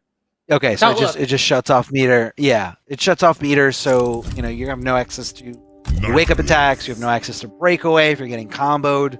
I see, but still, yeah. The fact that it happens even if you block it, and the fact that it did, it's such a good, on paper, just from knowing that, I wasn't too sure about this move, but this custom move, my eyes are definitely open to this because of King Gam. And, that's really cool. Like, to be a top level player, a pro player, who can say, like, I put this on the map, like, people do this, or people are scared of this because of me, like, that is super awesome. And I love to see it. I love to see it. We're coming into the final game in this set. One of them will go out of the tournament after this. We got King Gambler, Unfazed Moses, coming back on the same character, of course. Same variation. Fight. See if he can continue escaping. I feel like a lot of the last game was him staying away, trying to stay away anyway, and King Gambler just doing a great job of chasing. Yeah, chasing, again, those jump-ins have been really key for Oh, taking away that meter. A nice poke back here from Unfazed Moses, definitely knowing it's his turn after blocking 2 low pokes. Or 2 crouching pokes. Trying to avoid that starfish as much as possible. Young Unfazed Moses trying to stay back. Just kind of throw out those little clones and just kind of challenge the spacing over and over again. What a hit confirm. And again, knowing exactly when that breakaway is coming and cashing in as big as possible with that down 2, knowing that the max damage was coming out. Whoa, what an anti-air projectile. Scary stuff here. But if Gambler finds 2 hits, he can absolutely do this.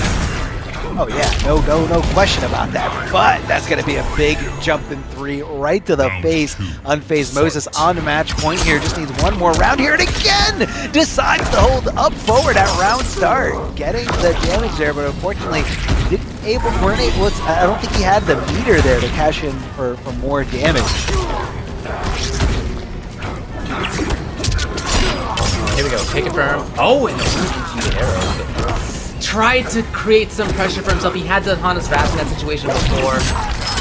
Oh, what a counter poke! I love the timing of this from Moses. First kind of stolen situation like that in a while for him. First got the corner, harassing. Tried to bring out the jump punch, but not in time as Moses takes it 3 games to 2 over Gambler. What a great set that was. A lot of back and forth in that one. Yeah, really, really good. And again, the switch over to Nightwolf, determining the match, of course, or the outcome of this match. And Gambler just falling a little behind there. I guess he just didn't feel super confident with Devora after games. Yeah. And just kind of said, I'm not losing and I'm not winning at the scenario. Let me try again with a different character. And, it's got a little bit of a different flair than most other characters, and a mechanic that's so unique. And I feel like it's a very MK11 type of mechanic. You see it in some other customizable loadouts. I know Terminator has a grenade that he can throw to, perform the same debuff, where you go yellow and you don't have access to any of your meter moves.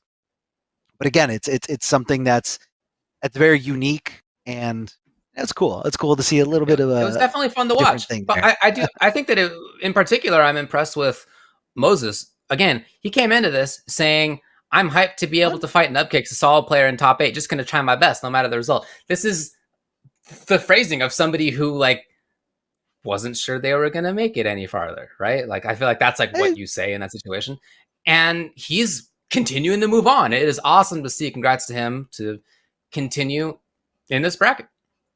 Yeah, man, positivity. Trying to be positive, and you know, it just all flows. And right now, Moses is on fire. You know what else is fire? These Astro headsets. We want to give a big thank you, True Astro Gaming, guys. Make sure you check out our official audio partner of the Mortal Kombat 11 Pro Competition Tour. Remember, all the caster audio is powered by Astro for the entirety of the season. So if you guys want to find out more, head over to the website. You guys can visit astrogaming.com to see all of their officially licensed PlayStation audio products. A lot of great things there. Treat yourself, get yourself a nice Astro for your setup, for your Zoom calls, or just for hanging out, listening to streams, listening to music, whatever it is. Astro's the way to go. So visit that website. And we're getting down to the nitty gritty here, David. A lot of good players are out of this, you know, aggressive top 8. Everyone coming out here to get those points. This is what these guys want. They're trying to get those points. They're trying to get into that top 16, because once you get into that top 16, you are in the money. You qualify for that regional finals, $10,000 prize pool on the line. But first, you got to qualify. First, you got to get there. DJT, who's not really a newcomer in the sense he's been in the scene for a very long time, dating all the way back to the MK9 days, but this is going to be his first appearance at all in the Mortal Kombat Pro competition for NA. And we're going to see a little bit of him a little bit later. Right now, oh no, I'm sorry, his match is up right now. It's right now. He's got winners finals right now. Yeah, he's only played Rain, in fact. That's what he said in the chat. So I'm super excited to see this. For a player who is as precise in movement as he is, I love the choice of Rain. This character has amazing block dashing. And DJT, you know, thinking back to things like in MK9 days, he just is so good at taking a character, like Cyrax in that game, playing without, you know, kind of the approach, the grounded approach. And you have to play like that with Rain. And I love it. I think this is a super cool choice for him. Now, the explosivity is not there. I don't mean to compare the two characters otherwise, you know, but in that way, kind of grounded approach, yeah, I get it. I think it was more, you know, about the crazy damage output, and we definitely saw it a lot from DJT in the early days of Mortal Kombat 11 when he was playing Baraka, was gutted and whipped. So, you know, he was about being patient, wait your turn. Once I get that hit, I am going to be doing massive damage. Loading over to the other side. Away from Cabal here, we have Plus is not real, rocking, we saw him doing great with Cabal there, getting around a lot of things King Gambler is throwing his way. Throwing some projectiles. DJT just being real patient, ducking under them, you know, not going too nuts, not going too crazy here. Light gas combos thanks to the corner, a little bit more damage, and that is swinging on. Oh man, just swinging, swinging. Forward 2-2 from Cabal. Round 2. And just like that, nice little hit confirm. No problem at all here for Plus is not real. What a flawless block for DJT. Seen as a really good anti-air in this game. Flawless block up to your opponent every time they try to jump in, but you gotta know the timing. Here's DJT's first big chance for pressure. He's got the corner, and just like that, Plus it's not real challenges, he gets out. Wow, unfortunate for him, but DJT took advantage of it. The down one challenges here from Plus is not real. Goes for the full string. Definitely negative after that, but still willing to swing. And I think that's what DJT is realizing here. Recognizing what he's got in front of him. And that's going to be a nice conversion. That's what's so good about Cabal, is his ability to convert from all these, you know, strange situations, like down pokes hitting somebody that's airborne. You know, you go into quick grab, you go into nomad dash. There's so many options you have there, and DJT just throwing those kicks all over the place here. And it's definitely a safe move, and it's kind of one of those why not moves, just in case they're not, you know, anticipating it or don't think you're going to cancel into it. Like gas, they'll come to the rescue here. Oh yeah, mobility 101. Out of those situations. I mean, he made the right call there. Has been saving that defensive bar. Yeah, getting a little tricky there with you know, that ground pound rain. Checking some interactables, the smoke bomb for a combo, a potential combo situation. That is just a nomad dash that, you know, again, you're throwing all caution to the wind here. This is DJT. I mean, we got some OGs in here, and we've got two extremely defensive OGs. DJT going for a ride thanks to that hook grab, thanks to that hook slam at the end. Looking for a breakaway attempt, as it is the breakable move, the armor breaking in Cabal's quick set. Wow, it was Surely it hit behind him! Okay, yeah, DJ Tian's Down two. right, yeah, what That was early anti-air, and he definitely was right about it. And also the fact that Cabal's, you know, jump and kick, you don't want to mess with that thing. I mean, it's so active, so in your face, so extended. A lot of scenarios where it's just going to be doing work here. I am thinking about that Nomad dash, though, even though it was still close otherwise. That just is maybe a sign that Plus is not as comfortable hanging out and playing slowly. Whereas DJT is among the most comfortable of fighting game players at hanging out and playing slowly. He will just walk and block. He'll just, whatever the slow play is that he needs to do, that's what he'll go for. Again, still very close, right? It just might be a different style. However, I am curious to see how that evolves as this match goes on, whether DJT can create more of those situations where the opponent feels uncomfortable and wants to make some rash decision. I mean, Plus, back to the same character. Round one. Walk and block is definitely the name of like DJT's like bread and butter. I mean, walk, block, and wait for that scenario.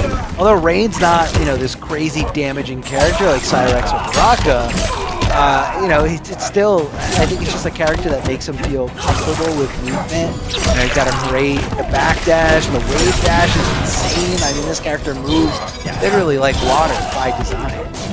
Trying to snipe him out of the sky, but Cabal throwing that projectile just in time to stop that arc.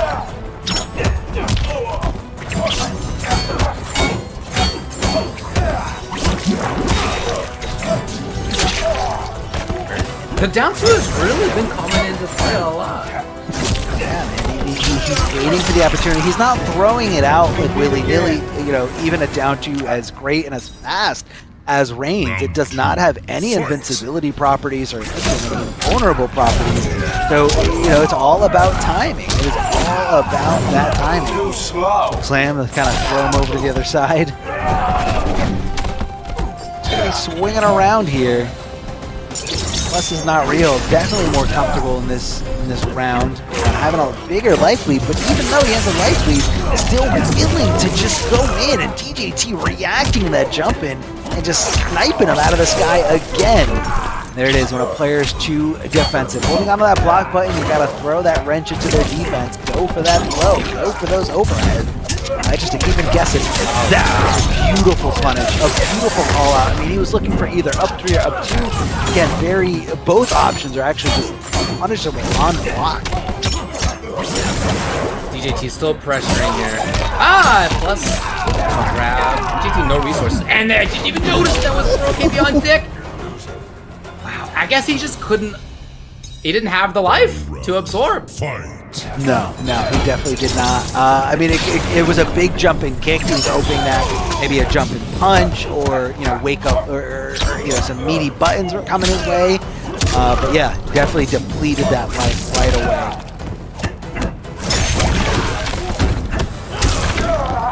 DJT in a comfortable spot. Up 3 yet again. Plus is not real. Has done that a few times, not just in this match, but last time we saw Escobar as well.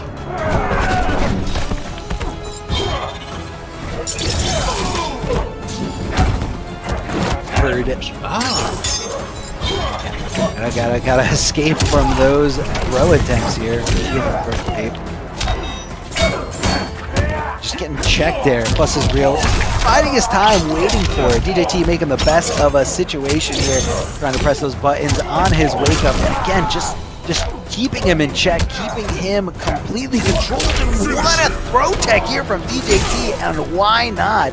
Here comes those flurries of kicks as Rain just trying to get some damage wherever he can, and that's DJT calculating what he needs to win in that scenario. I mean, he didn't need a full combo, but he did need something more than just a poke.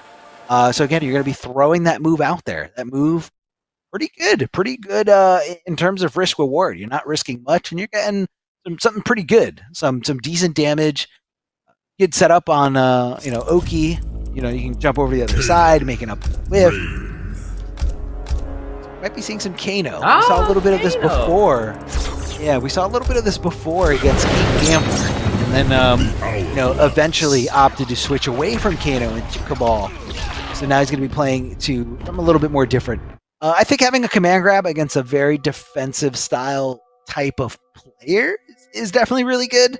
Command grabs in this game are just insane. I mean, so many. Even though Kato's is not a mid command grab like some broken characters, but still very useful to kind of just keep your opponent in check. If they're just gonna block and block and block, and they're very good at reacting to throw tag, which DJT is. I mean, he's been doing it since MK9. That could have been a crazy conversion. From a wake up 3 from Plus Is Not Real. That's a big whiff right in front of DJT. You don't want to do that. You don't want to whiff in front of anybody with skills like this. Here comes the mid, the meaties all over him. I really like this backing off from DJT. He's got the ability to strike back in so quickly whenever he wants to. You can see, backing off yet again. Ready for the whip punish, ready to just maybe control space. That's cool too, either way. And that could have been a bigger punish there. DJT getting around that throw because he actually got hit by the tick portion of that tick throw setup. You don't want to jump in there. But if you are jumping in there, being airborne is probably better than being grounded, because while you're grounded, it's a lot more of a hit stun and more of a recognizable guaranteed pop-up situation for Kano when your acid-filled body blows up.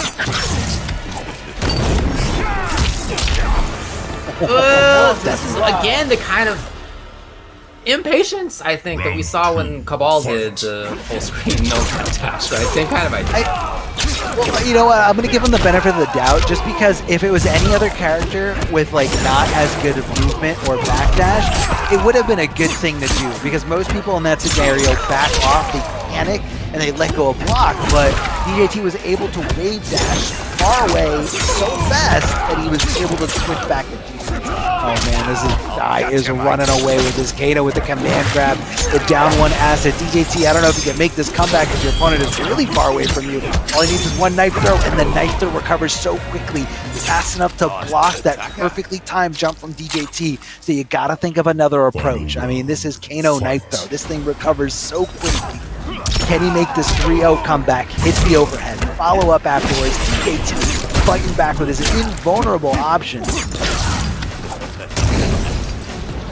Dash it again. DJT out of there. Put himself into the flames! I think because he whiffed that down 1, he wasn't able to connect the combo. That is such a heartbreaker here. Oh, he's needs to jump 1. Very strange. Yeah, ball is locked up. Yeah, oh yeah. So good. Overhead. Oh my god, DJT blocked leave! That is the crushing blow requirement. And one of the, I'd say the most criticized crushing blow requirement, because that's not the only move that has that specific requirement, but a lot of people don't like the fact that, the requirement is in the hands of your opponent and that it's completely out of your control. But again, that one is if you block too late, and DJT trying to react to the movement, trying to react to something, holding on to block, and just getting his face kicked in. Crushing blow for big damage. Plus is real. Looking to make this comeback here with Kano. Just switching gears completely. Betting it all on this character, knowing that DJT could switch to something else. Could switch to Baraka or any of the other characters he's playing. Again, really good player. I mean, his first try here, making it all the way to winners finals. Of course, with a little help from Too Easy. But still, before that, he made it into top 8 winners, no problem playing Rain.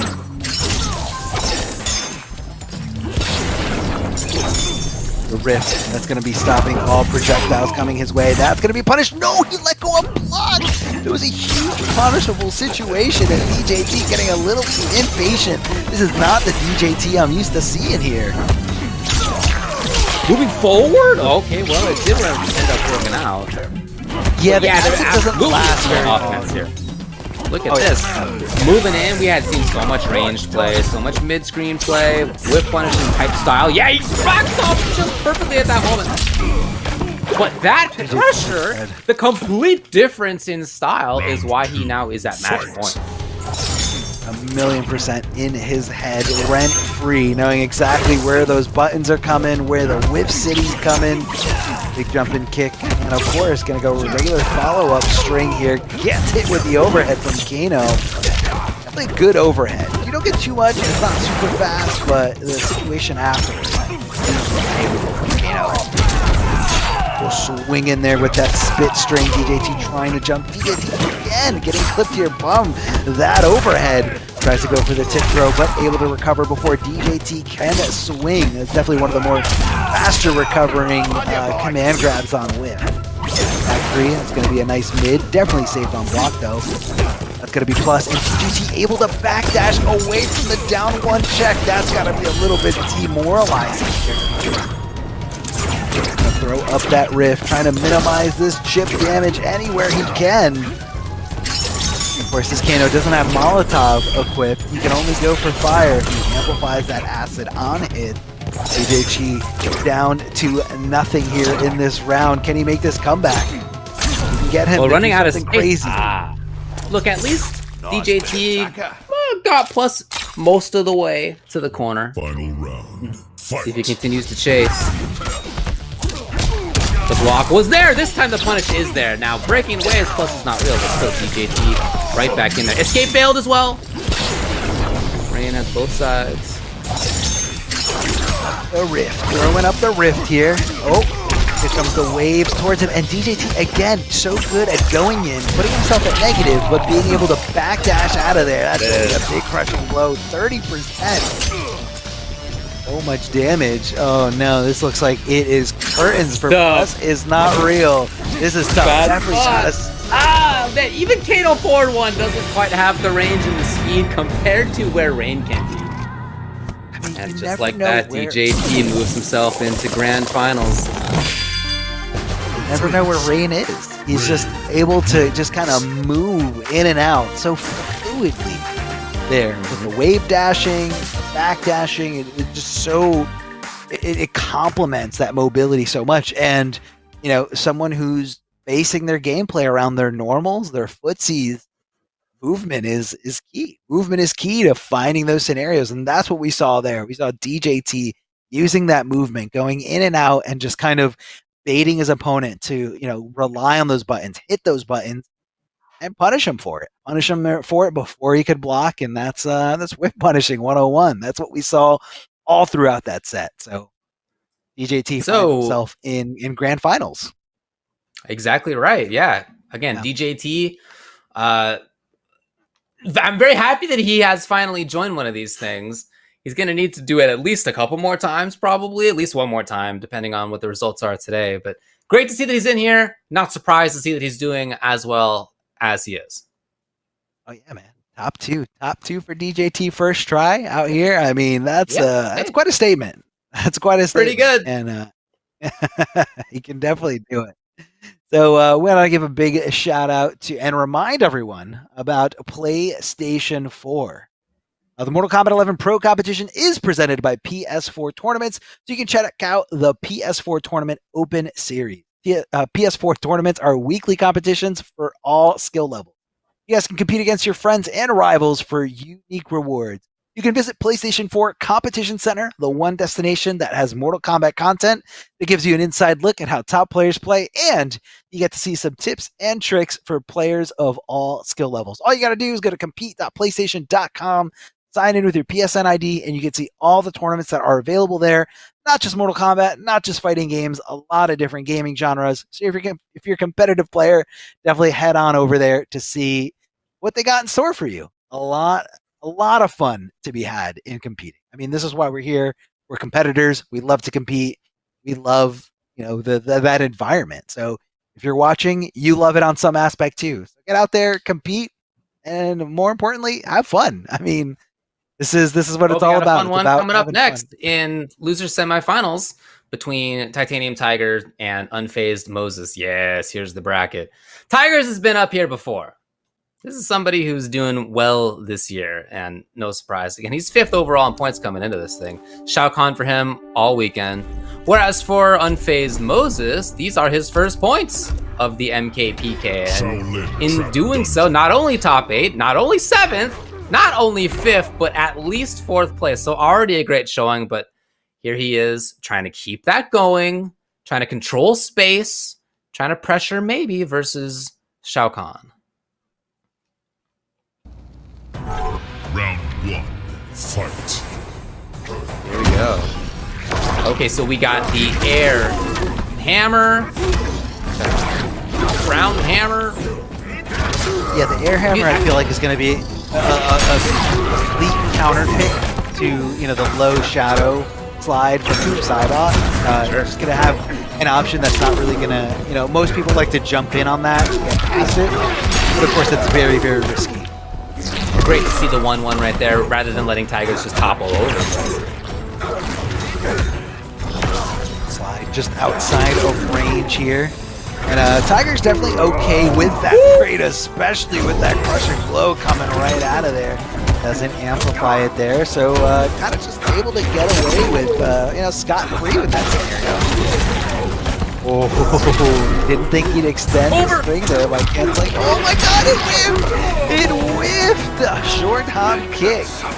Very, very fast. A lot of people were upplaying that in the chat a little bit, saying, hey, it's fast, even if you're playing offline. Definitely a quick little overhead hit. Be very sneaky.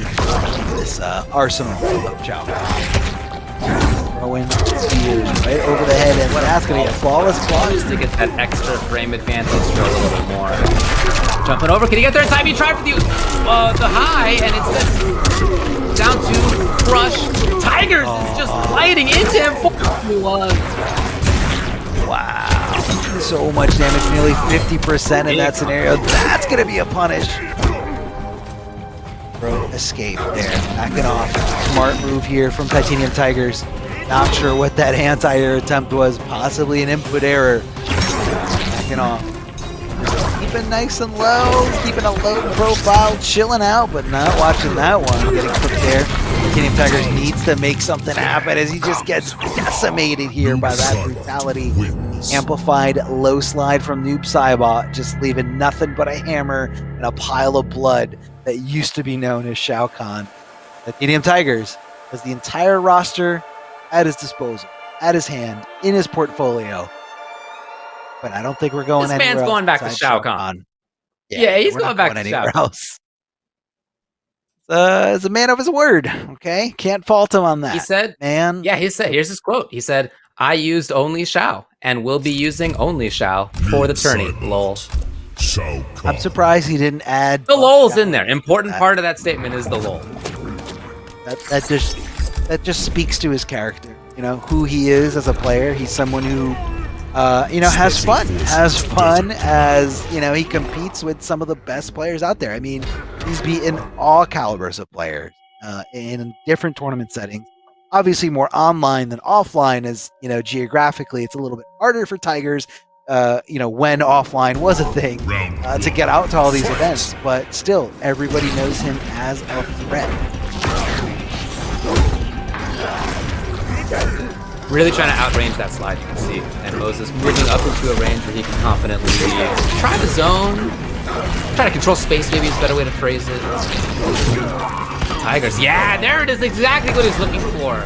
Just outside of the slide where he can get the punish. Oh! He actually didn't even have defensive bar just in case. Called it out, man. Called out that armor breaking on that comes the properties from Shao Kahn.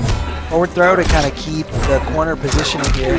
Tiger's not trying to check there, but like we saw, it is punishment. So every time you see that back three, you gotta wonder, was it actually safe? Did he just get away with murder? Because nobody knows how to fight Shao Kahn, because everyone says that's definitely an input error.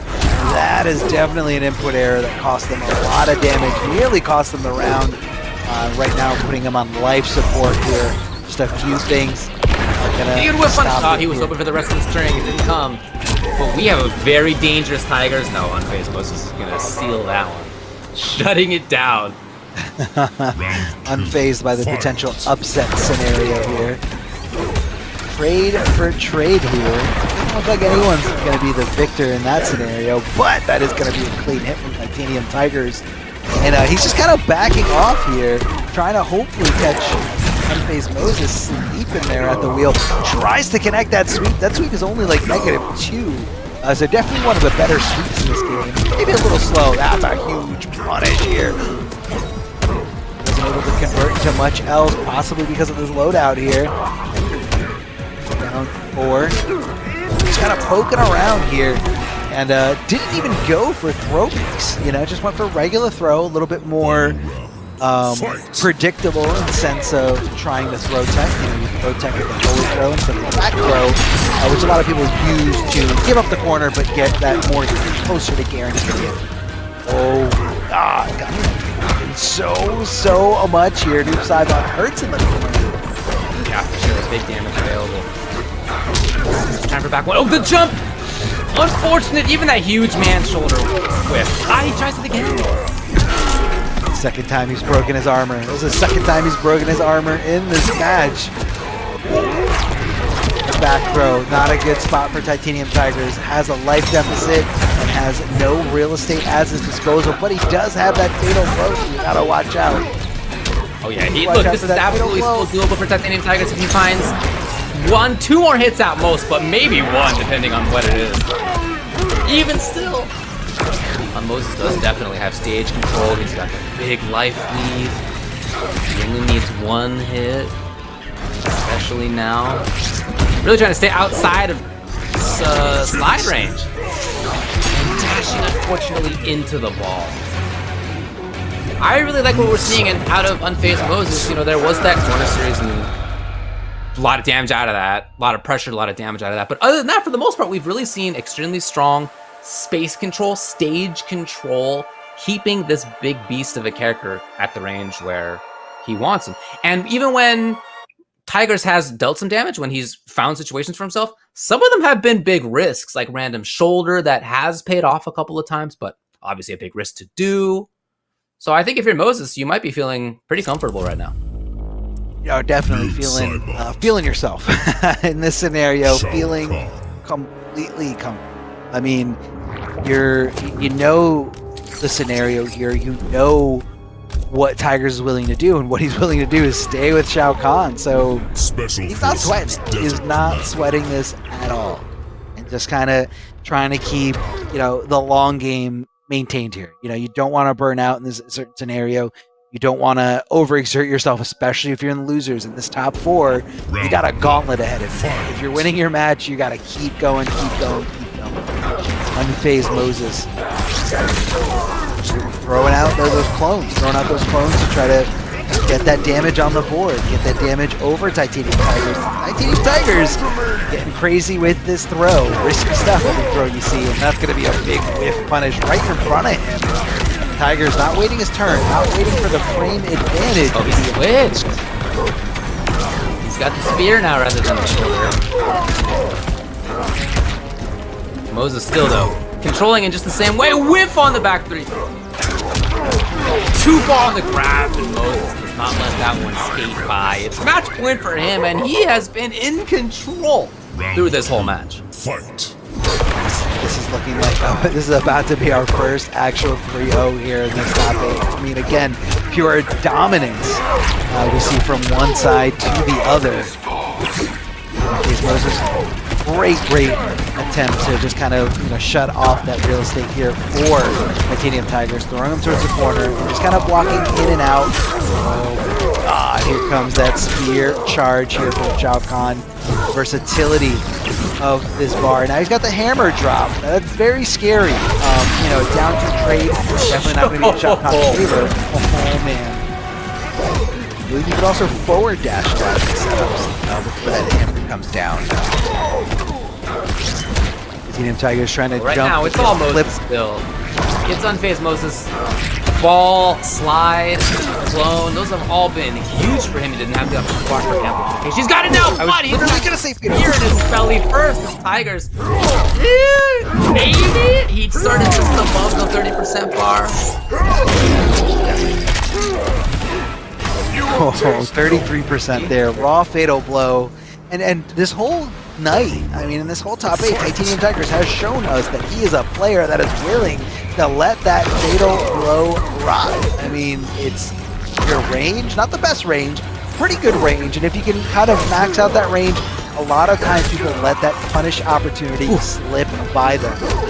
I think he's got a few of these now. He's definitely willing to let his character's health bar be an asset to him. It's a huge chance.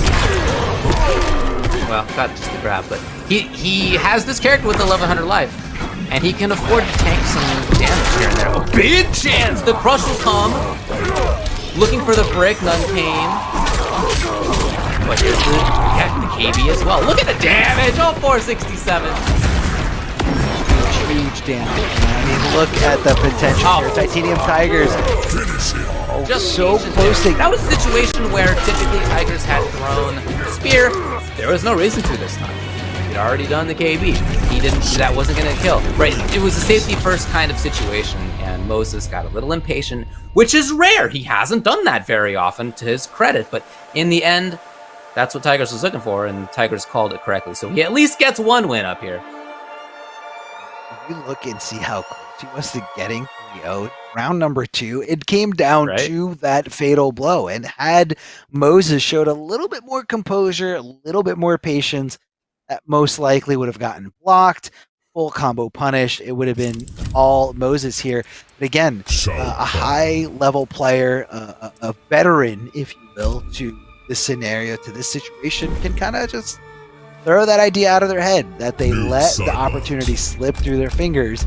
And, you know, you can't change the past. You just got to move forward. But I don't blame Moses for getting a little too antsy or, you know, wanting to finish at 3-0 because, again, you have all these other matches ahead of you. And this is definitely as tough as the competition gets. I mean, these aren't pool matches. These aren't round 2, round 3 matches. These are top 8 of, again, the best players out there in this region. This entire western part of North America is just filled with killers. Well, Moses is unfazed. He's looking good coming into this. Tigers backing off. Yeah, he wants those spears. Right, the trades are great for Titanium Tigers. He's got more life, right? He wants to load the KB. Ah, this block up enough money.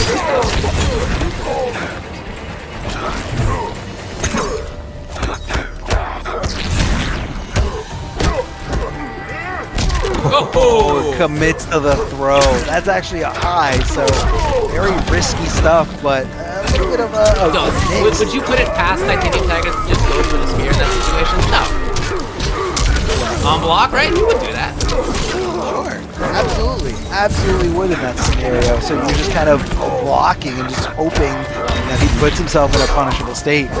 Well, keeping it safe, but Titanium Tigers coming out reversal timing with that sweep here. Just trying to stop the mobility. Thought that was going to be enough for the win. Gets the forward throw here, not giving up the corner positioning here. Big jump in kick, but it whiffed. It whiffed right in front of him. Round 2. I love the use of down 2 from Tigers we've seen all top 8. So good. I mean, he knows when to utilize it, and again, always going to be something risky. However, Shao Kahn's got a really great range on his. Oh yeah.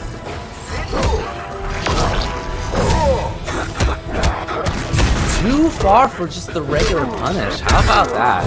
Tigers will get a grab into patience. He's gotten several of these spears, so he's good on the KB requirement. Just a question of whether he can find more hits, more knockdowns to get pressure.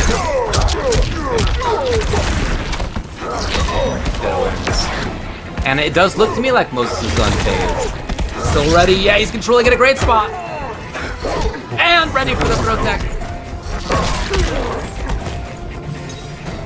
Tigers cannot take the trade. He is not. Yeah, he can't afford it. Cannot afford it. Didn't have enough. Didn't have enough in that health bay.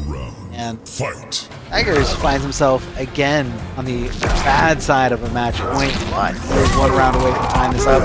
There goes the spear charge, not good, but this time Unfazed Moses, showed a little restraint and decided not to go for the breakaway, but Titanium Tigers was fine with that and said, okay, cool, I'll catch in on this crushing blow.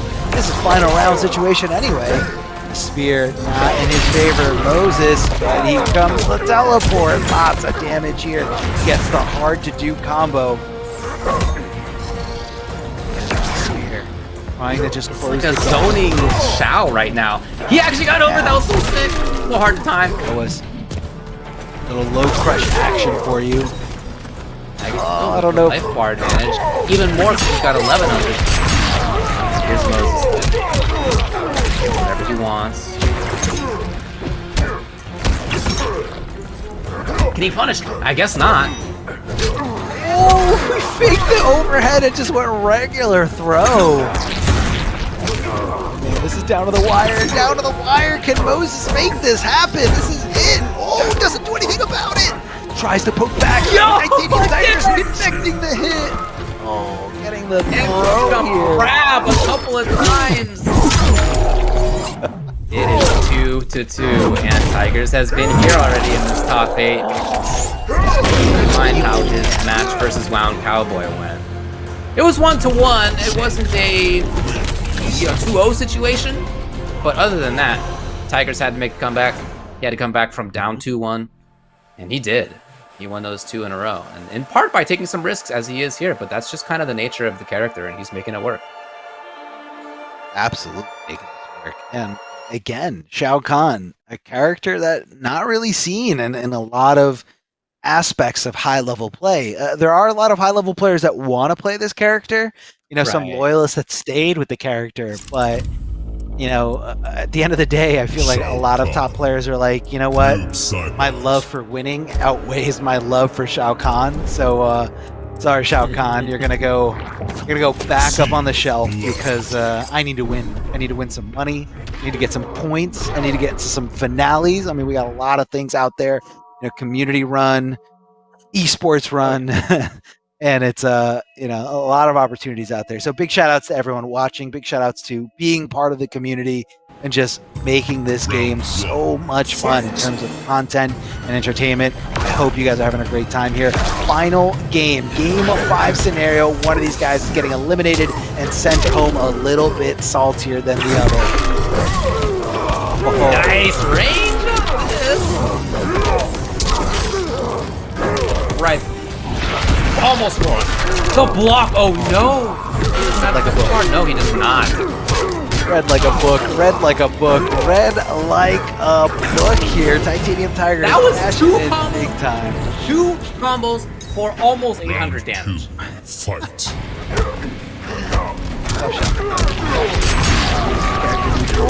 Character needs more, guys. Can't you guys see? Can you guys see what this character struggles with? Having one of them. Never mind. No more. Yeah. No more. Oh, 2. Here's 3. He's ready to party. It's party time. It's party time if he connects that string. It's going to be a big crushing blow. Again, it could be the comeback he needs in this round, but he's got to think of the long game. Is it worth, using it, throwing it now, or, waiting for a game-winning scenario? Flawless blocking to minimize that chip. Titanium Tigers, you cannot afford these trades. Definitely not in your favor here. Throw in everything, throwing those projectiles, that's what he needs. Here comes the big hammer, big time hammer. He's gonna block, he's trying to get as much chip as possible. Hits that anti-air, but that could have been more. Oh no, Titanium Tiger. Oh, he didn't reach. On life support. We got a final game, final round situation. One of them moves on to losers finals versus plus is not real. Which one will it be? Is Moses, Titanium Tigers, they want this, they want to move on, but you gotta ask yourself, is the player that can move on from this scenario, is he gonna have what it takes to keep moving on in the bracket? I don't know. I really don't know, but here comes a nice conversion thanks to that teleport amplified combo ability. Oh, he just did it. Run. You just did it, David. Unfortunately, look, if you're not going to get the big damage out of it, it's not going to be as worth it, but he is back there on Paul's block.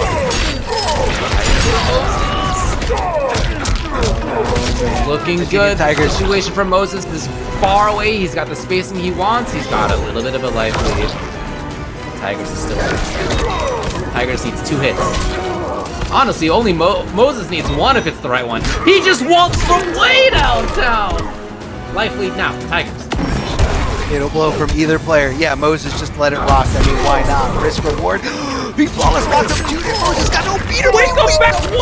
I can't believe it! Moses, unfazed, truly ends up taking it over Titanium Tigers with a Galaxy Brain read. And Tigers is out of here!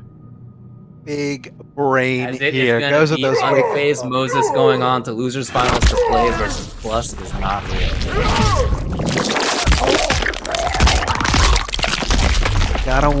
You gotta wonder how close this was to a 3-0 scenario. But you know what they say, it doesn't matter if you win by an inch or a mile. I mean, winning's winning, but there's a sense of stamina here, endurance, if you will, because again, the next 2 opponents that is in the path, right directly in the path of Moses, they're amped up, they're ready, everybody wants this win.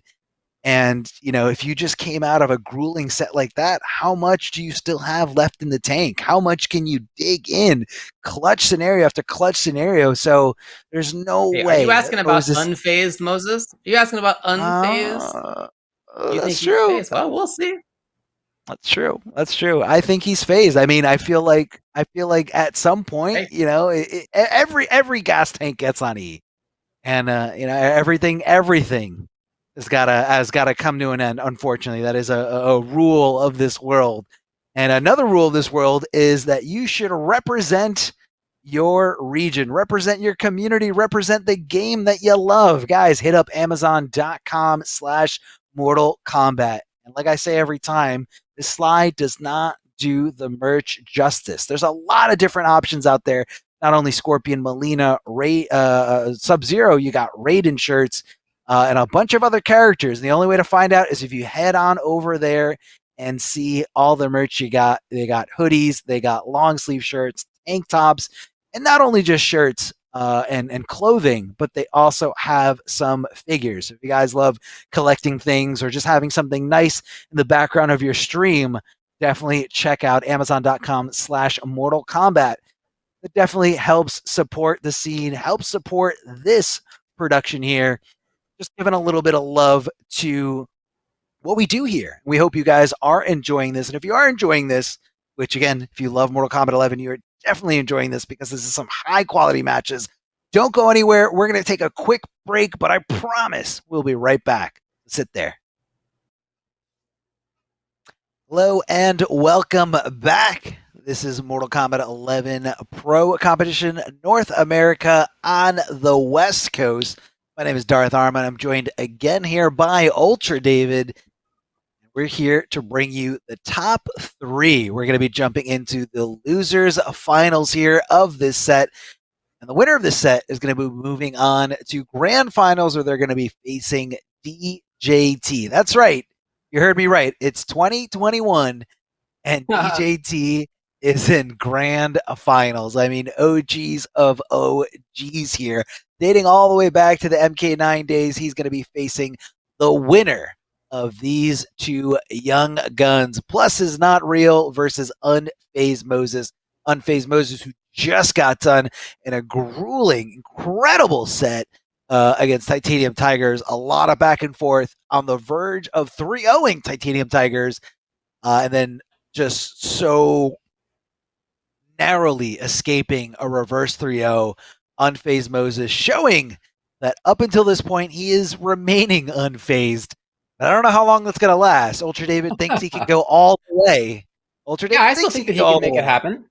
I think that could be. But what I think is very cool too in reviewing who we have here in this top 3, all the super strong players in the West Coast of NA and all the players who are in the top 8, top 16 of points. We got DJT with no points coming into this weekend. We got Unfazed Moses with no points coming into this weekend. We got Plus, who's lining up with Shiva, coming into this with 19th in points overall. So we got all 3 people outside of the top 16 where they need to be. They're all going to get more points already. They're battling to see who will get the most points. But in this Losers Finals, Unfazed Moses, it's been noob the entire day.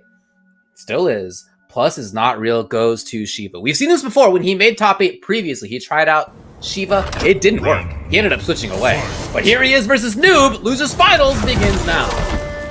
Let's see what he can do with him. Definitely a good point there you made, Ultra David. These guys are playing to qualify, or at least try to solidify that spot into the top 16 to get in the money. And right now, Noob Saibot is just getting stomped around all over the place here. That's going to be an unblockable ground pound here for Shiva, but you gotta watch out for the regular stomp, unblockable stomp.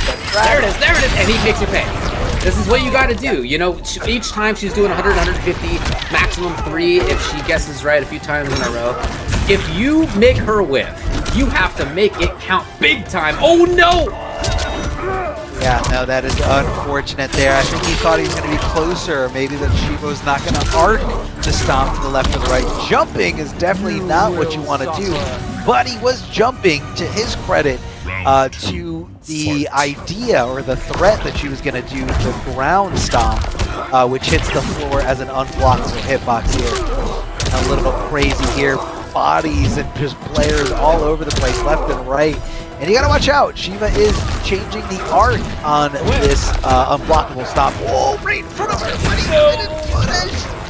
That is such a heartbreaker there. The high going right over Shiva's helmet as she low profiles herself. This is just Stomp City everywhere. Gotta make it. Well, there haven't been 3 in a row yet. At least there's that. If you're Unfazed Moses.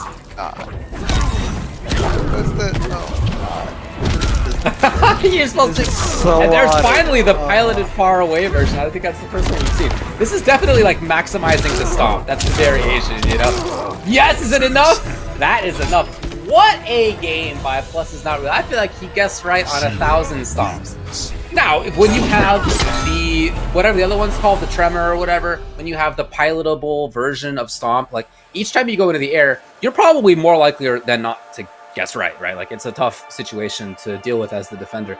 The big bummer here, if you're Unfazed Moses, though, is that he did make a few of them whiff, and he only got one of them to be significantly punished. If you can instead get the big damage each time, she's not there for very long, but you have enough time to punish. It just didn't quite work out.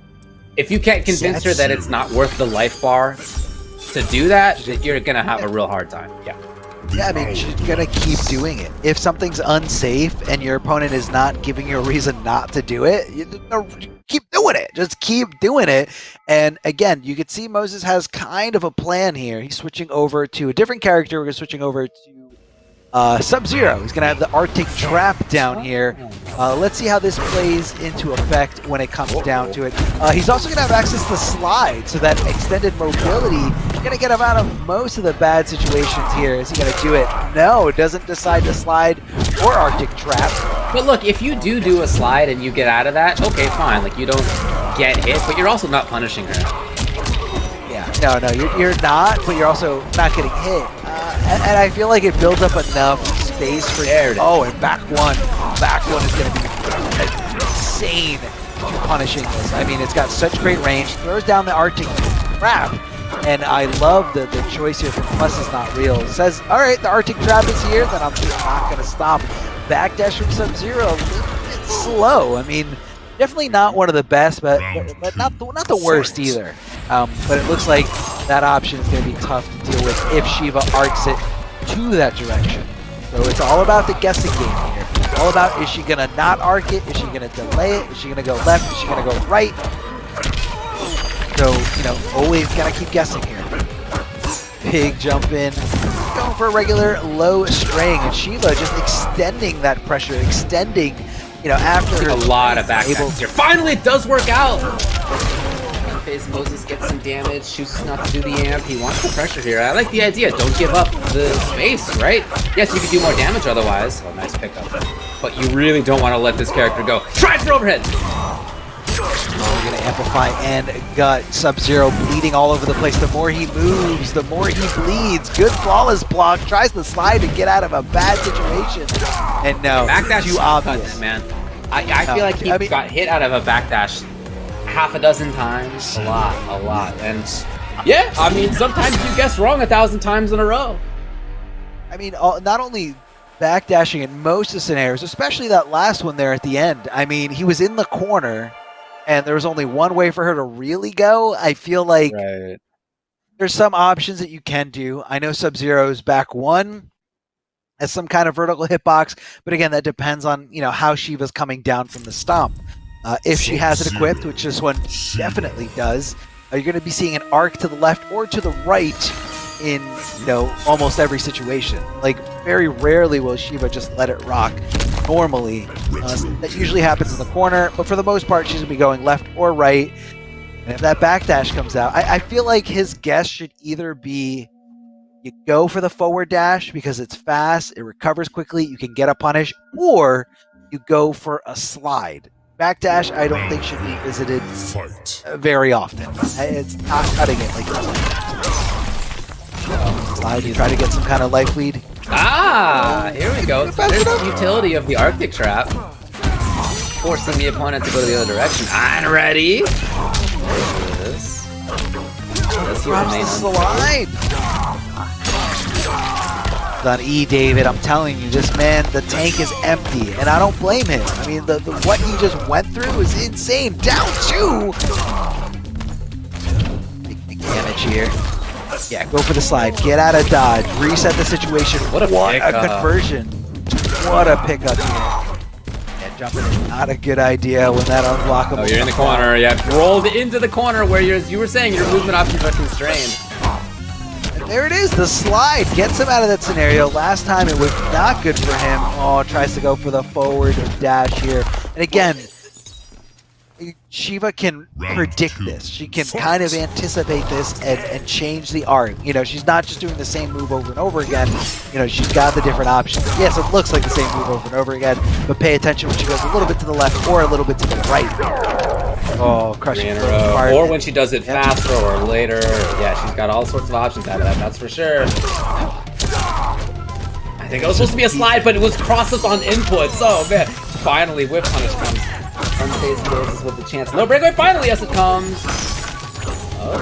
Now, the question is, how long can he snowball here as Sub-Zero? Not very long, unfortunately.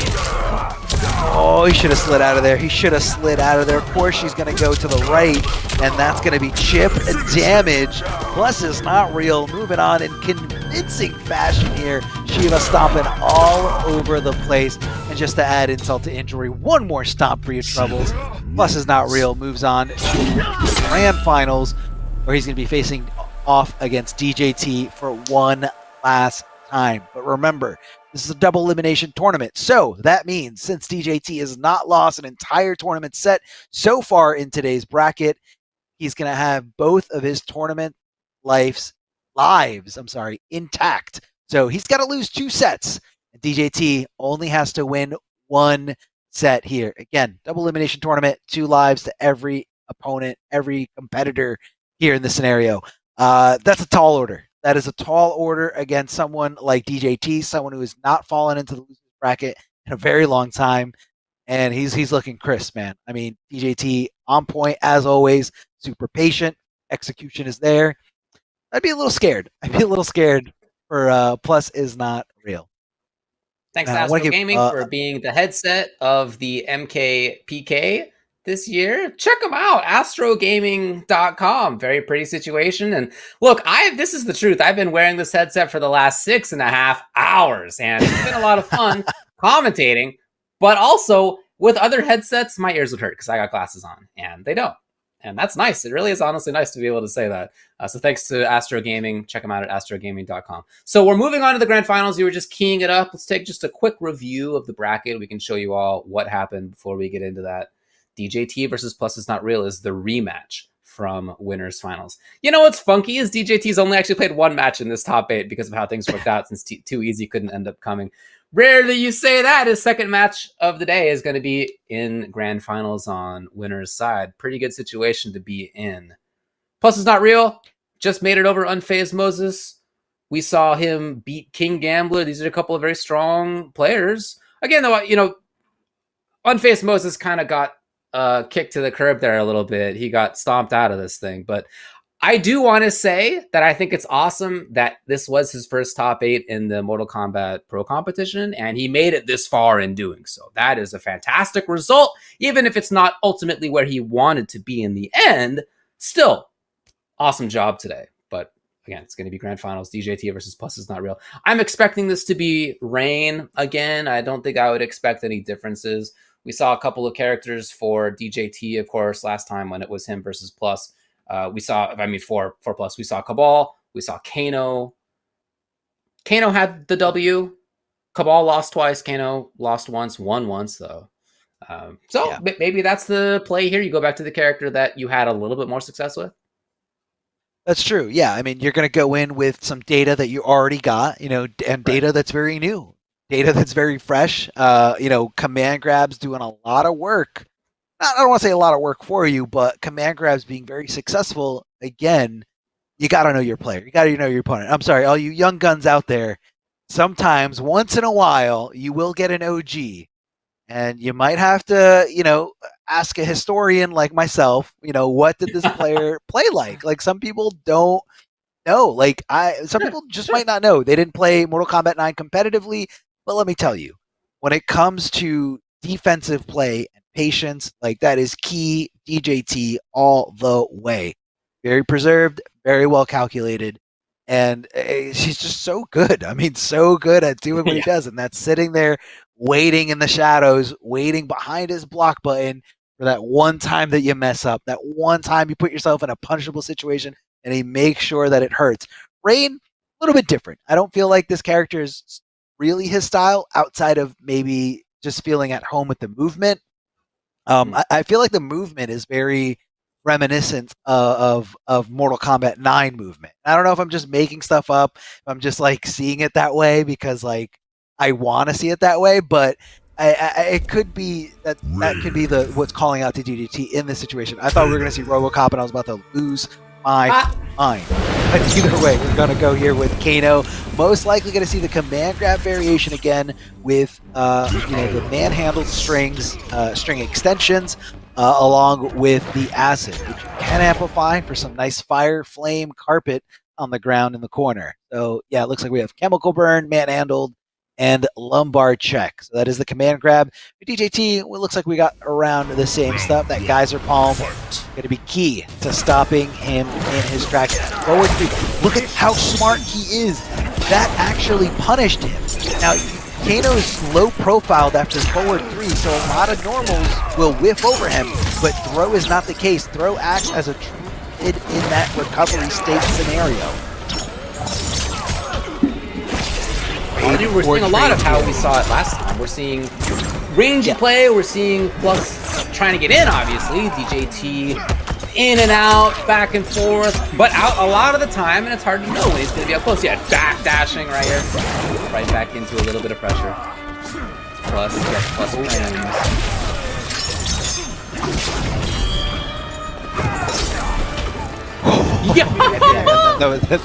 That was a desperate attempt. Round 2. I don't know how that projectile was able to come out in time. I mean, Rain definitely doesn't have one of them. I think that was on reaction by DJT. I don't know, man. It was definitely beautiful to look at here. Watch out for that lumbar check. That is going to be a command grab. You cannot tech those. Tech those. Straight knives. Going to amplify it for the second hit. DJT amplifying a projectile of his own. Here comes the wave kick here. Like, did he flawless block and punish that acid? I mean, acid normally is safe on block, but again, you know, flawless block get a few more frames in your favor, and that can make normally safe things punishable. That's what DJT just demonstrated before our eyes. DJT in total control at this point. Now, Plus is not really, you can't count out entirely, but boy, DJT, yeah, ends up taking the game. And was just so frequently where he wanted to be on stage. Just so hard to just nail him down. Once Kano gets things going, you know, Kano has pressure, he's got good damage, he can continue snowballing. But question is, how easy is it to actually find that in the first place? And I think DJT is showing that he's pretty tough to nail down. Absolutely. I mean, it's he's so squirmy. I mean, the character is so mobile. Both these characters are. Kano for different reasons. Not really from his movement, and his wave dash is and his backdash is definitely not great. But you know, the fact that he can kind of threaten you in the air with that Kano ball. Okay, well, it's not going to be Kano. It's going to be Jade after all. Now, this is the character that we saw Plus is Not Real play the first time he made a top 8 a few weeks ago in the series of MKPKs, and he got 7th place last time, so it didn't work out, right? He didn't end up taking it, but we have seen him play this character for sure, and because Rain's projectile has caused so much of a problem, like maybe that's his thought process here. Yeah, it could be that, and he just kind of wants to shut it off completely. They're turning on the purple stuff to get through those projectiles, and yeah, you're going to be seeing some extra projectiles from her, that low reaching across the entire ground. She's got the air downward rain, and she also has the Delia's Dance for a little bit added pressure here. You can cancel into it from down pokes, so you can kind of extend your string offense. Your opponent guessing, but DJT guessing right here. Flawless blocking, getting those plus frames, hitting that back throw, knowing he's going to be holding on a block. You got to watch your feet. Here comes the Delia's Dance here. DJT, this second time around, being aware of it, being very cautious of the fact.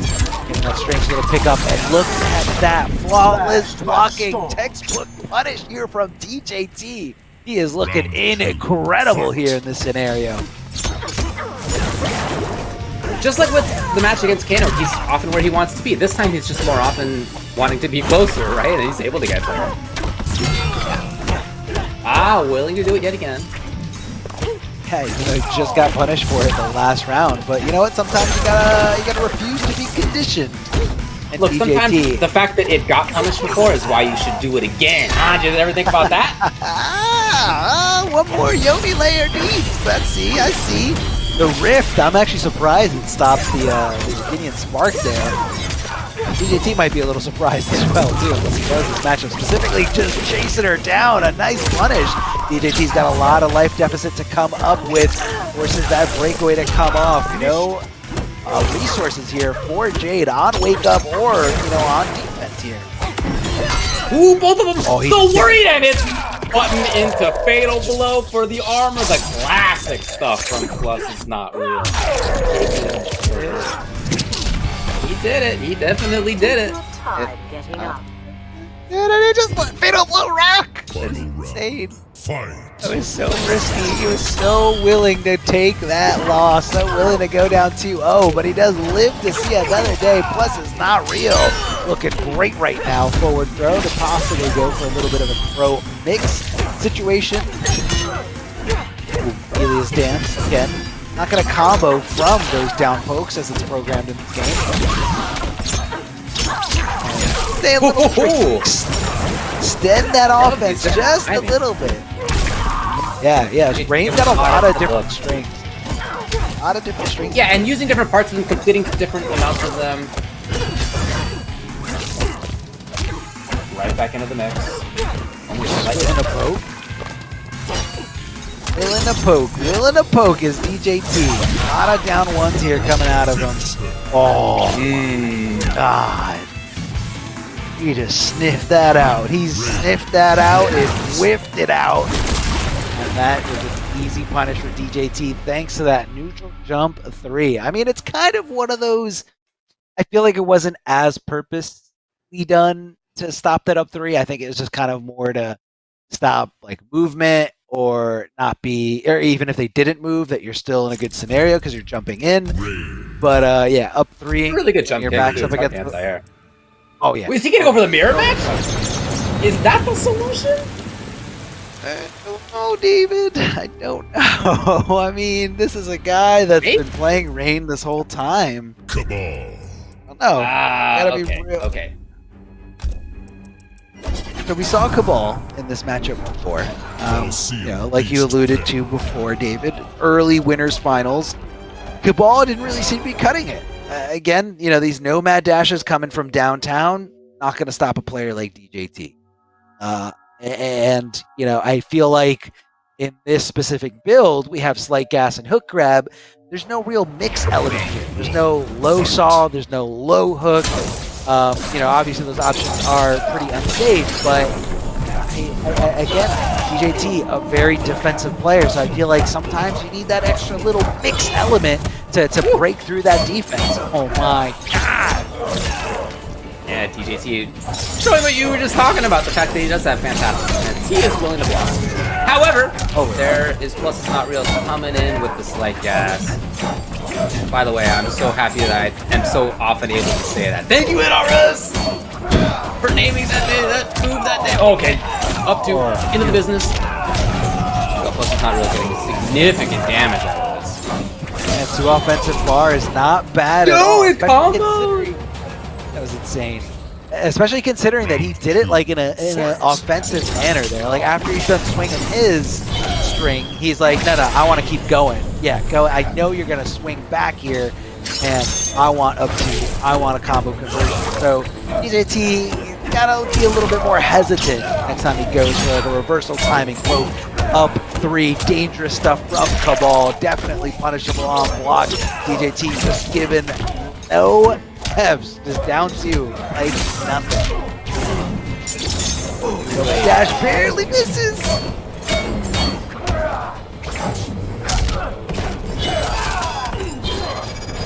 This idea for Plus is not real to play barges from the air, well, finally gets blown up. It had really been serving as well. What a pickup by DJT.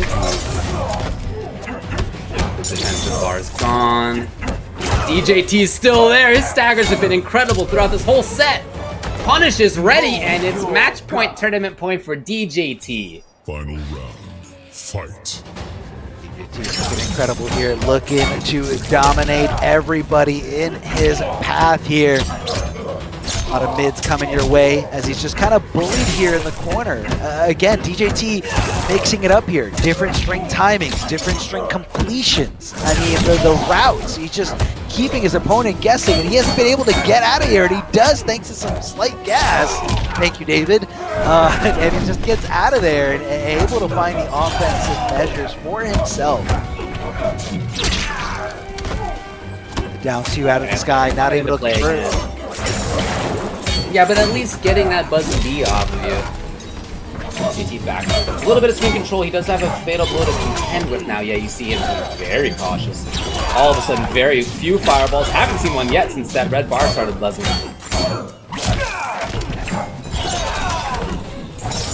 And maybe he's being too complacent? Okay, finally. He was ready for it! Even Chip, yeah, you can't do that one. There's not automatic.